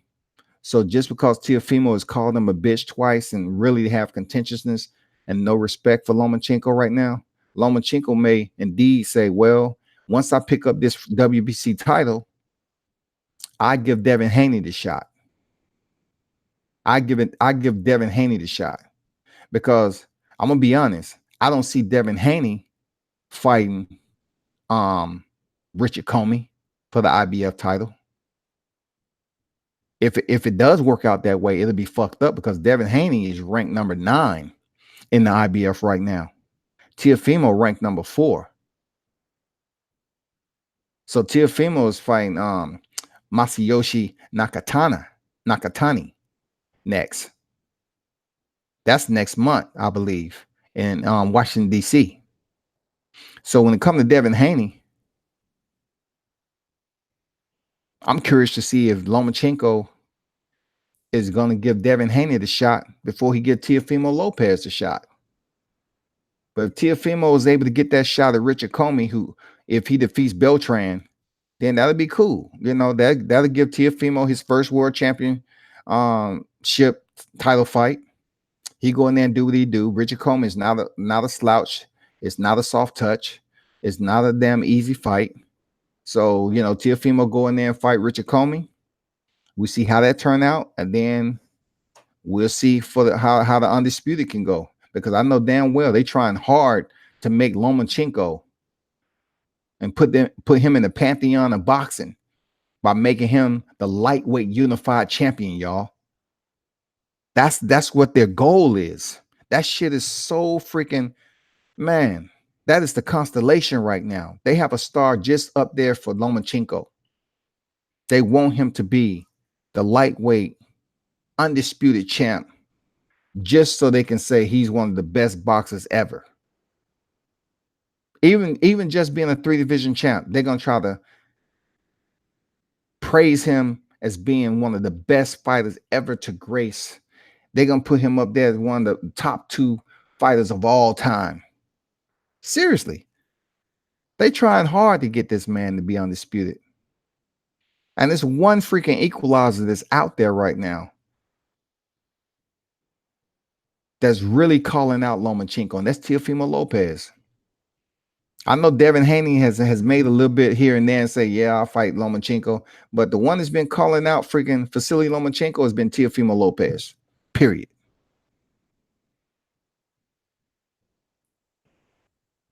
Eric Jenkins say Teofimo did mention that he plans to get a title fight with Comey. Yeah, to be honest, I knew early part of this year that Teofimo he had supposedly been fighting for that title when Mikey Garcia vacated. He was supposed to be fighting for the WBC. Now that it's all out and whatever, I can say what I want to say. You know, I mean, I knew early this year that Mikey Garcia was going to vacate the title, but people didn't want to, you know, it to be out in the media until it was official, which was crazy. You know what I'm saying? But I knew Mikey Garcia was going to vacate the title, and then it's supposed to have been Teofimo that was fighting for the vacant WBC title. And if you listen to one of my videos very carefully, look at the video that I did when I was in NYC, and Teofimo was talking to Scott, the heavy, he the cruiserweight. He's talking to one of his friends. He said, "I'll be fighting for the title in July." I'm not making this shit up. Look at it. It's on my YouTube channel. Look at the video I made, because you know, when I'm out there and Teofimo's on deck, I do cover him a lot. But listen to the video, man. Teofimo tells him, yeah, I'll be fighting for a title in July. I didn't make such a big deal out of it because I was trying to find out if Teofimo was going to be able to maintain that. You know, I was waiting for final word. When he finished dispersing of his last opponent, I believe he stopped him in 3 rounds. body shot. I was waiting for the rumblings to start. Is Teofimo's going to get the next title shot for the vacant WBC against Luke Campbell? Because that was the talk. And all of a sudden, Lomachenko came in. Bob Arum said, nope, Lomachenko is going to get the next title shot against Luke Campbell. And that's a lot of shit I can't even say that I know behind the scenes is going on with that. I just can't say, man. I can't say, to be honest. I can't say. I know a lot of shit that was going on with that particular situation as to why Teofimo is not in that spot right now. I have to honor the code, man. From what I have learned and what I know from covering these fights and having conversation with some of these fighters. Yeah. A lot of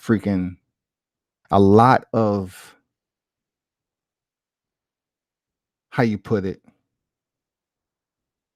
a lot of so-called guarantees did not come through.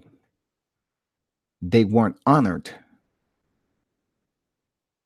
And it was a shock, especially internal to the fight world and those camps. It was a shock. It was quite disturbing and left a lot of people distraught that Lomachenko got that shot with Luke Campbell. Believe me when I tell you, that person was supposed to be Lomachenko. Out. Teofimo Lopez in. Fighting for the vacant WBC title. Lomachenko. Teofimo Lopez. Unification. But nope. Went a different route. Because Richard Comey was recovering from a hand injury. So we all knew he was going to have his fight. But word was that, it was going to be a fight for the vacant between Teofimo Lopez and Luke Campbell. And then the winner of that was going to face Lomachenko for unification and then face the IBF champion, Richard Comey, the winner of him and Beltran. But that shit became discombobulated quickly. That shit came discombobulated. I'm not sure because the backlash and the verbal onslaught that Teofimo and his dad has been delivering, but I respect both of them. Man, I'm telling you, I truly enjoy interviewing Teofimo Lopez and his dad. Shout out to, Team Teofimo and, on the takeover. Dude sit up here and speaks it, and he wants to go in there and prove it. But just so happen when you going full speed as Teofimo Lopez and you're going in there stopping dudes and you having success the way he's doing, sometimes they have to put the brakes on you. They have to put the brakes on him. And that's what they did with Teofimo right now.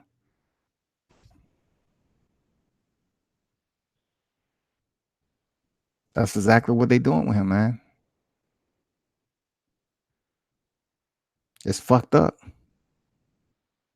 But that's exactly what's going on. Masayoshi Nakatani. Why do he have to fight him? He doesn't even have to fight this dude. He doesn't have to fight Nakatani. Oi. Sumimasen. Oi, Nakatani desu ka? Nande desu ka? I just don't get it, man. That shit's crazy. But anyway, what y'all think about Usyk, man? Former undisputed cruiserweight champion being ranked #1 in the WBO is just absurd, preposterous, asinine.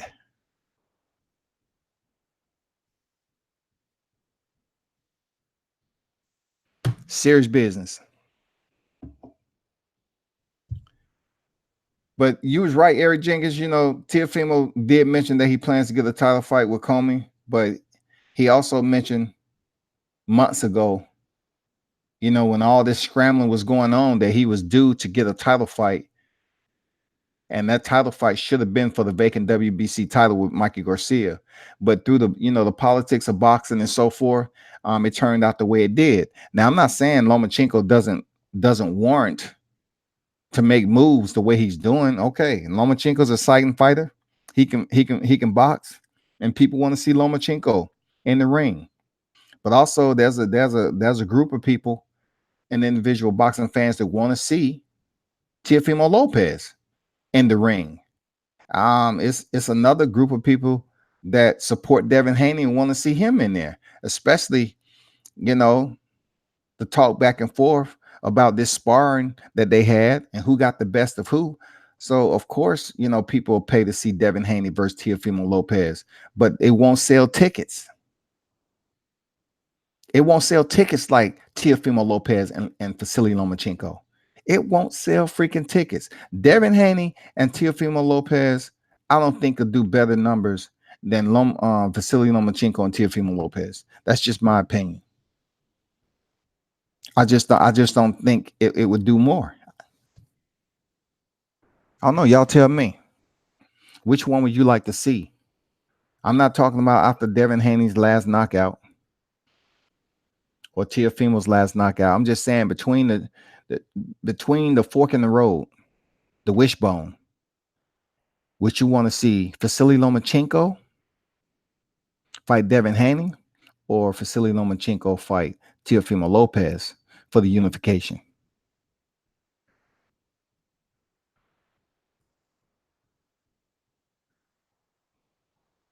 I tell you, I'll pick Lomachenko Lopez all day. Real talk. I will.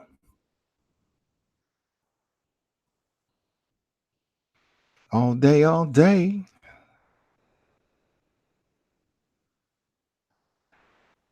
I'm going to step over to another article right quick. Hold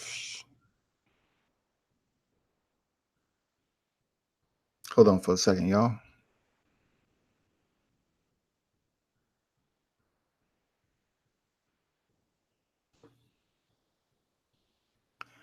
Okay, I'm back.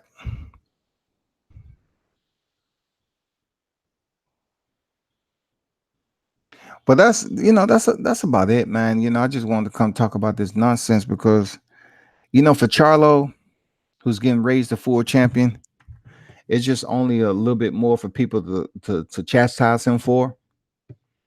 But the one thing I can say about Jermall Charlo, he has been calling out and trying to get his name out there and get lines only off the ground, him and his brother Jermall. And they did, I think as a collective unit, they have been trying to separate themselves in boxing. I do believe that. I believe the Charlo brothers, they are trying to work as a unit, but they want people to identify them as two different boxers in establishing their legacy. You know what I'm saying? And I'm fortunate for them, they are twins and they can fight. They can, but they did take a hit together when Tony Harrison went in there and took the belt from Jermall Charlo. So now it's time for the full champion, WBC middleweight champion, Jermall Charlo, to go in here and put on an excellent performance against Brandon Adams, the contender winner, who defeated Sugar Shane Mosley's son, and put on an outstanding performance and don't go headhunting all the time. They need to go in there and box. Don't go in there trying to knock the dude out. We don't need to see that. I know y'all want to be knockout artists and y'all feel good and invigorated once you damn drop your opponent, but that just goes to show you how precious, Deontay Wilder's skill set is when he go in there and perform.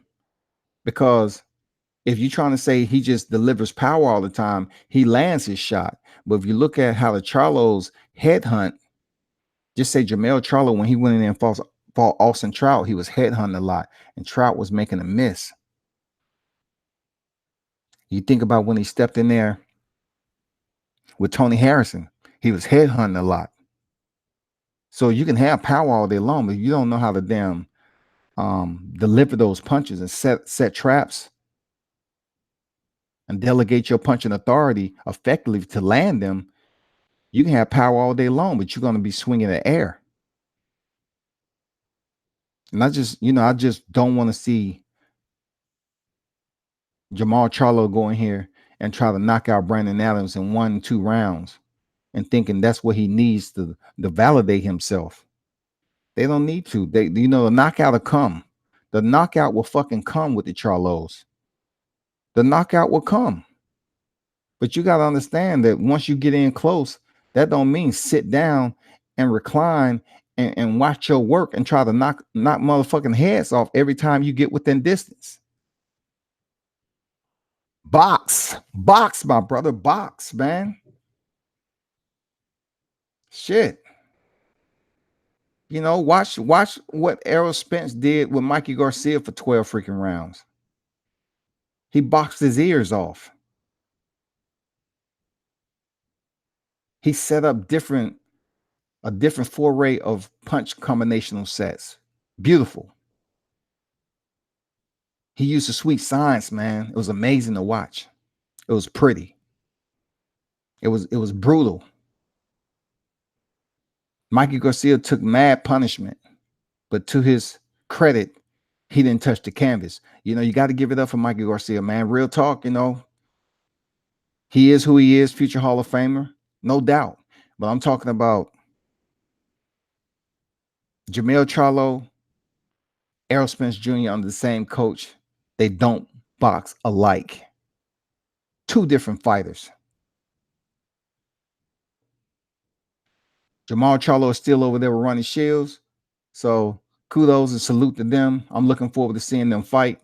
I'm looking forward to see him on how he goes out here and delegate his offensive authority and see how it plays out, see what changes he make.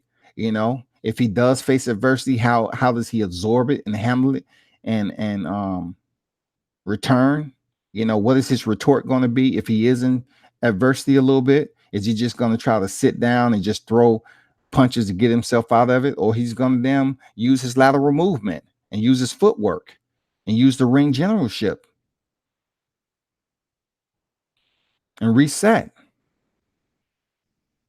Because if he just sit there and just go balls to the wall and just throw punches and thinking every time a fighter get in close, he can just use his power to dig himself out. To me, that's not progressing. That's just basically saying, if I'm comfortable with a certain position and someone make me comfortable, I know what I need to do to get out. And that's a one trick. I'm just going to use all my power. It's either me or him, do or die. And that's what I'm seeing from the Charlos a little bit. Like, you put them in a predicament and it seemed like you in control a little bit. You got the momentum. Then the Charlos, they try to knock your head off. And everybody's not going to leave their head on line for you to knock that motherfucker off. That's just boxing.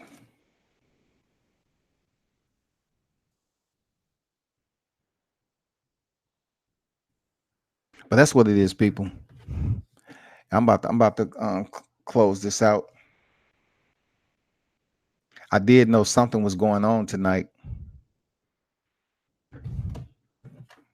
Right? Wasn't it the presidential debate?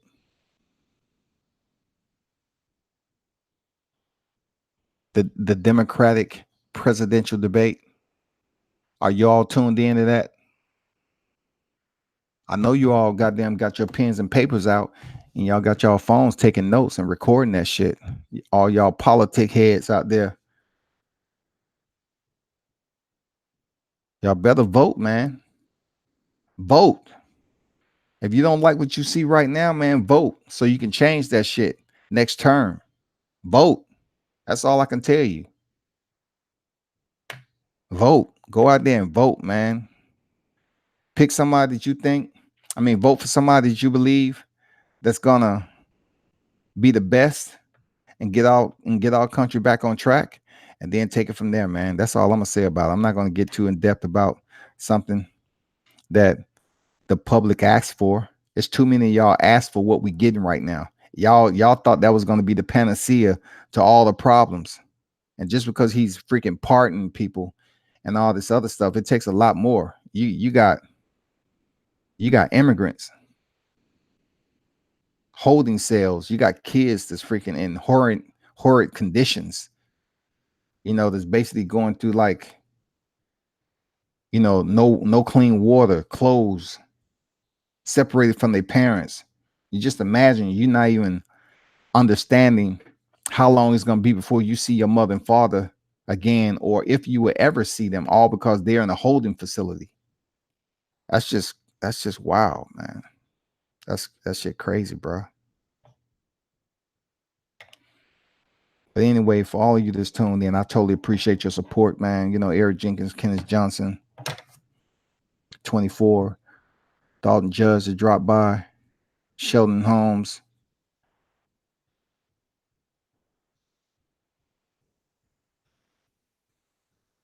Everyone that tuned in, I appreciate it.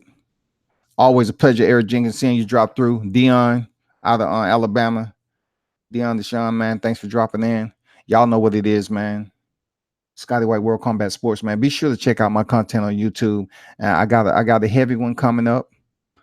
Hopefully everything. I really don't put my info out there like I used to. It's all about learning the game, because people just straight up haters, man. They really be trying to damn put obstacles up to prevent you from doing media. And it's enough out here for all of us to eat in this media jungle. The landscape is just so huge. The footprint is so broad. It's enough media out here for everybody to eat, but motherfuckers be trying to monetize. Not monetize, they trying to monopolize. They be trying to goddamn take landscape that's not legally theirs, but if they can control it by the numbers, I'm not even 1%. So hopefully everything work out. And I got definitely a heavy hitter that's coming up real soon. And I really look forward, man. I love what I do, especially going out here covering these fights. It's much different than writing. I will be absolutely honest. It's much different than writing. I mean, it's a trifecta. It's a multifaceted obligation that I have. Like, I'm actually doing all the editing, writing, freaking interviewing, and all that shit. It's a handful. It's a workload. So, pass the word out here and have people subscribe to the channel, man, because I have a lot of freaking interviews with some top name people that's out here supporting boxing and mixed martial arts. I just came from Bare Knuckle Fighting Championship. It was an absolute pleasure going out there, seeing them compete in Tampa, Florida. I was able to see some fighters that I actually grew up watching. Chris Lieben.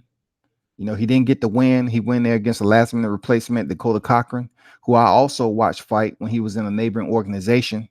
And he just had too much hand speed, too much movement for Chris Lieben. And Chris couldn't really lock him in like he wanted to with the clinch and land those shots. You know what I'm saying? Dakota used his footwork very, very well. And he really won that fight to the surprise of many.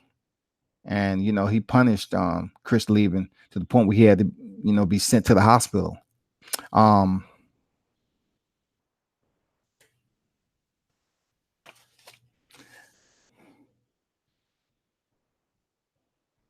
Also, I had the chance to talk with Joe Riggs. Joe Riggs was in the UFC, very heavy-handed fighter. He's been out the game for a while, but when he had his momentum going in the UFC, he was one to watch.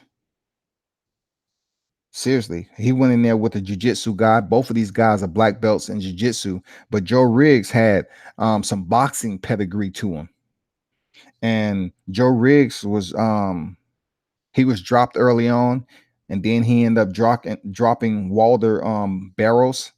It was a back and forth exchange, which ended up rendering a draw. I thought Joe Riggs might have did enough to win the fight, but they rendered it a draw. It was Barrows' hometown in Florida, so I'm not sure if that had anything to do with it, but yeah, they gave that bout a draw. Jamie Campbell winning there against Joey Beltran, And we all know Joey Beltran being a UFC vet. He'd been in there in some wars, very experienced, a lethal puncher, heavy-handed dude. Down to earth, talking to him in the interview, though, but you know the fight is there. You know who you're dealing with. And he went in there and dispersed of Jamie Campbell quick, I believe in 2 rounds. Joey Beltran came in at 242 pounds and Jamie Campbell 267. And he knocked that dude out. Had the opportunity for the first time to speak to Julian Hellboy Lane. You know, I put up a video already. Wasn't able to get a video, a post-fight interview with him, but I did speak to him before then.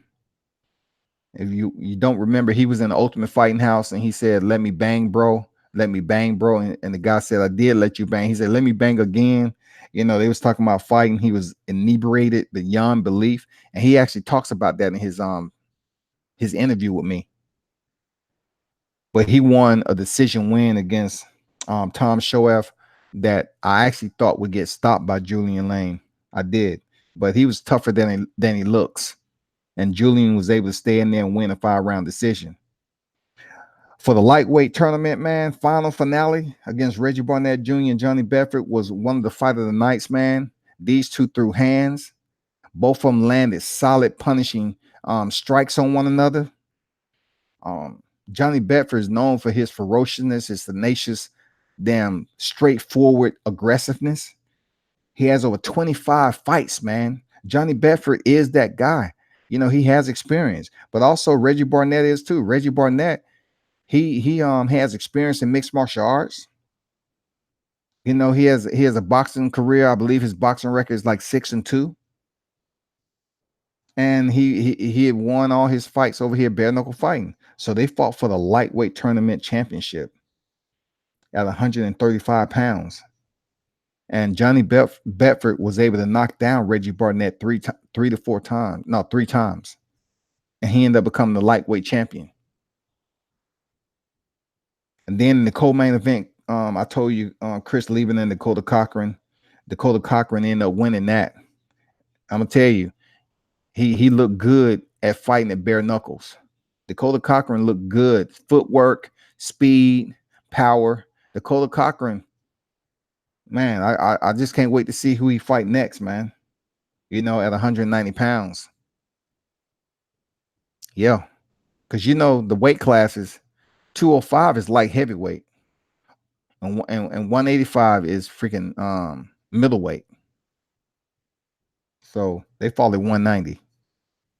And I was talking about, you know, mixed martial arts, UFC weight classes. And then, of course, in the main event, it was Paulie Malignaggi and Artem Lobov, man. And I've seen Paulie walk in the streets of NYC by himself. He looked like the average dude. Artem Lobov, you know, he's one of those dudes that had to endure the storm of verbal precipitation, negative freaking inflammatory remarks. Both of them was going back and forth. I have to give Paulie Malignaggi credit. He's not a heavy puncher, but he did well in the clinch from a guy who basically has an in-depth experience in mixed martial arts. Paulie Malignaggi did very, very well in the clinch. I was like, God damn, man, Paulie is not as weak as I thought he was. That's real talk, man. I mean, I know he talked about killing Autumn and he spit on him and he slapped him. I know, and a lot of people not making a big deal out of it because Paulie's on TV commentating. But that, you know, that's worse than a lot of shit that people criticize Deontay Wilder for. You know, Paulie Malignaggi, can you imagine Deontay Wilder with a spit on somebody? He spit on Autumn and slapped him. And Artem Lobov, he wasn't backing down, man. No surrender, no retreat. Artem Lobov is a tough dude. He is a tough mother. Artem is. He is, man. You know how they say go out on your shield? You know how you hear people saying go out on your shield? Artem is the shield. Seriously, Artem Lobov is the shield. He's lost a lot of fights via decision, and he's been subbed, you know, a couple times or more, whatever. But he's a tough dude. He's an exciting fighter. When he left and walking out, he actually jumped down in the crowd, man, to interact with the fans, and he probably won a lot of fans over by doing that. Believe me, Artem Lobov won a lot of fans over by jumping off the walkway into the crowd with no protection and taking pictures and shit and having them swarm him like that. He gained a lot of fans doing that shit in bare knuckles. That's straight up, man. How many fighters you know that'll do that would have did what he did? And he's Russian. He's the Russian Hammer. Also, he's Conor McGregor's teammate. But I'm a fan of Artem, man. I still say a lot of people can go in there and give him the business, though. But as a fighter, I like his mentality. I like the way he goes in there and put it all on the line. I like his heart, his intestinal fortitude, his courage. I like all that about how Artem goes in there and represents his brand as a fighter. I do, man. You know, when I interviewed him, I mean, dude is straightforward, down the middle. He's not stuck up, ego. You don't have to beg for a freaking interview. You know, I mean, Artem, he'll talk. Not every fighter is approachable like that. And Paulie Malignaggi, man, he took a little bit of damage in the fight, but man, you have to give a salute to Paulie because he hurt his right hand already, you know, known for their fragility. You know, Paulie hand has fragility associated with them. Fragile composition. And when he hurt it in the second round, I suppose he still used his left jab and to get in and out. You know, he started showing a little bit of ring rust, started, you know, fatiguing a little bit. But Paulie kept fighting. You know, used the his footwork, his movement, lateral. You know, when he had to get away and create distance and separate, he did.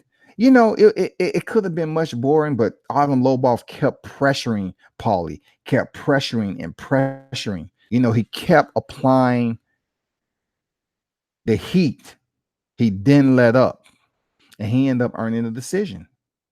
Artem Lobov earned the decision over Paulie Malignaggi. And if anybody was to take the face, you know, as that fighter of bare knuckle, I mean, what better person to win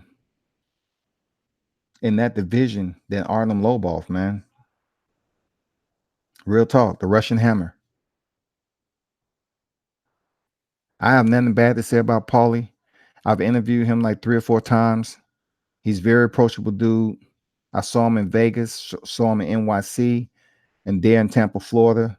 I mean, I saw him several times in the hotel. We was on the elevator at the same time. You know what I'm saying? Talking with him. Very approachable guy. I don't have nothing bad to say about Paulie. Whatever he did to promote the fight, that's between him and the fighter. I'm not gonna put any judgment on him. But Artem Lobov, man, he was the same way.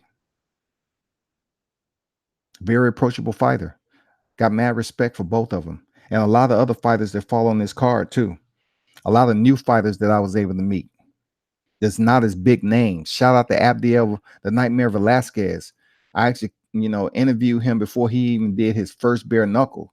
You know, that's another prime mixed martial artist. Good dude, Abdiel. To be in the combat sports business. He went in there against a really top-notch competitor. He really did, man. He went in there against a guy who was going to come forward, and Travis Thompson, who was going to be in his face. And Abdiel showed that coming off a loss, you can rebound and come back in there and get that win. And that's exactly what he did. He showed superb striking. He kept his distance well. He worked behind the jab. Whenever he got in close enough to the clinch or do some dirty boxing, he landed more than one punch. I mean, I was impressed, man, with the way he recovered from that loss and what he worked on in the gym. Worked on his cardio. He didn't look gassed in 5 rounds. He picked his shots well. He had a solid game plan. He made changes when he needed to. Shout out to Abdiel the Nightmare Velasquez, man. Defeating Travis Thompson. Salute to you. It was a pleasure seeing you in there, interviewing you again. It's good to see you and your family coming in. He had like 20 some family members on deck to watch him fight, man. That's what it's about. That's what that shit is about right there. Not everybody will bring their family to the damn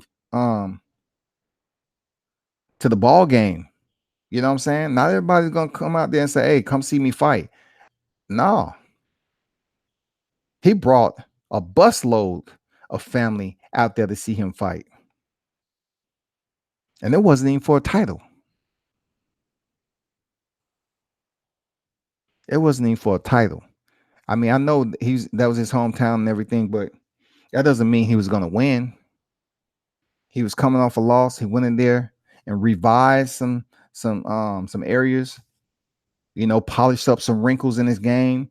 You know, from what he said, he increased his cardio, didn't do too much weights, and worked on his speed. And it showed, man. His boxing was sensational. I have to give him a salute for that. But that was about it, man. Yeah, bare knuckle fights, man. Shout out to Bare Knuckle Fighting Championship, man. The line is drawn. It was live on PPV on July 22nd. Man, salute to them. Shout out to David Feldman, Mort Goldsmith, and all those Scott Burton, I believe his name is. You know, he hand makes the medals and the belts. Good shit. And all the other people that I end up running to, Chris Lytle, Anthony Rumble Johnson. You know what I'm saying? Talking to Johnny Bedford. It was good chatting it up with them. And who else was up there? Who else did I run into? Oh, former gold medalist, not former gold medalist, former world champion, boxer by the name of the Gale. You know who he is. Cool dude, man. One of the most down-to-earth cats you'll ever run into, man. James DeGale. I mean, solid dude, man. Would do an interview, talk to you. I mean, are we going to see James DeGale?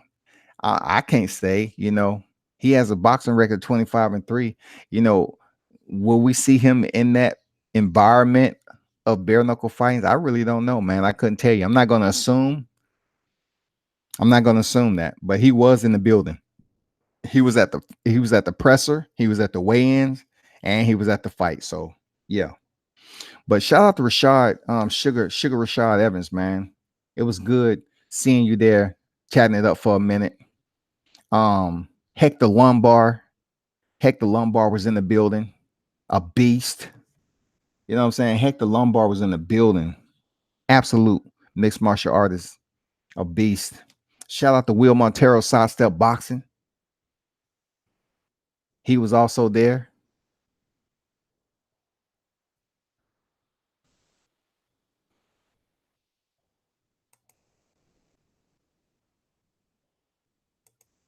So that's all I got, people.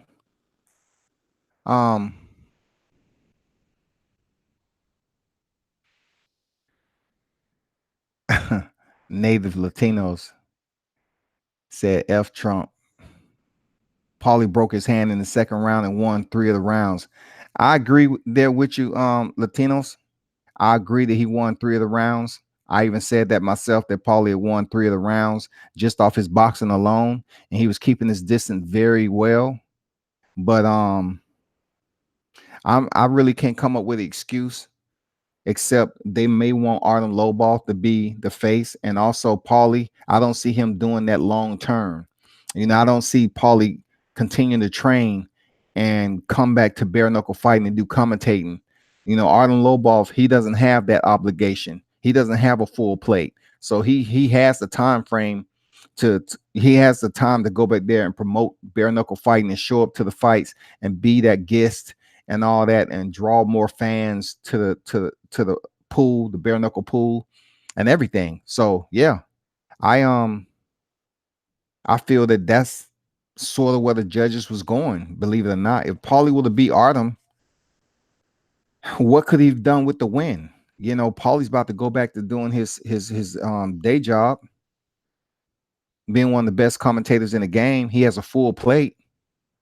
And plus, you know, his hand being the way it is, he wouldn't have been back in the ring for quite some time. That's what I'm saying. With Artem Lobov, he just came out of a war with Jason Knight, and the man returned. No broken hands, no skull fractures, no concuss. I mean, the man turned up. He returned healed. The man returned back healed after a war with Jason Knight. Look it up on freaking Google. Look at the fight highlights on YouTube. These two fighters were landing bombs, cut up, torn, wearing the fight, and he heals up enough to come back and fight Paulie Malignaggi. And he took way less punishment than he did with Paulie, of course, because Paulie wasn't going to go in there and fight on the inside with Artem. But like I said before, I was highly impressed with Artem Lobov not being able to just move Paulie around and shift him with ease the way I thought. No, man, Paulie was doing very well in the fucking clinch. He's not a soft dude like a lot of people think that he's just, you know, you see him walking up the streets of NYC with a baseball cap and he looked like he got shit on his mind and be thinking about, you know, what his next job is going to be. I'm talking about what he got going on as far as commentating and stuff or shit he probably rehearsing in his head. That's the way he looked when you see him, unless he with his boys or something. I saw him, you know. I saw him out there several times in NYC just walking up the street by himself. Looking like he's pondering. Paulie looked like he was pondering. He was cogitating, you know, rehearsing, mental rehearsement. You know, he was just out there trying to go over and, you know, on what his next task was. But I was highly impressed, man. Like, goddamn, Paulie got some strength in the clinch. Especially from a mixed martial artist like Artem Lobov, whose teammates with Conor McGregor. So you know what he working on. Artem Lobov, you know, just transitioned over from mixed martial arts. Even though he had a losing streak over there, he wasn't getting knocked out. Dude is tough. I'm you know, I'm a fan. I give him his props. I give him his respect. I give Johnny Bedford his respect. You know, I give both Reggie Barnett and Johnny Bedford their respect because they was in a tough ass fight for that title. Real, that's real. But there can only be one. That's all I got, man. Shout out to all them guys who competed. You know, shout out to the whole organization, man. Thanks for having me aboard. Like I said, I look forward to you know, doing it again. Shout out to Stokes Promotion over there in Columbia, South Carolina, man. Thanks for the support always. Shout out to the Horseman, man, who has another fight coming up, probably I believe in September. You know, move this record to 6-0. You know, shout out, man. Keep on shining, doing what you're doing, and also the guys that's in the Junior Olympics. You have kids that's in the that's going out there to try out for the Junior Olympics, man. They going through tournaments as we speak. I can imagine how hectic it is over there, man. Going in there fighting, going through recovery, and checking the schedule and see the next time you go in there and fight. I mean, that shit's tough, you know. So definitely a salute to Dominique Robinson Neal over there in Columbia, South Carolina. You know, Robinson Neal Boxing Academy. Man, go out there and get that victory. Appreciate the support, World Combat Sports. To anybody and everybody who's tuned in. Till next time, I'm out.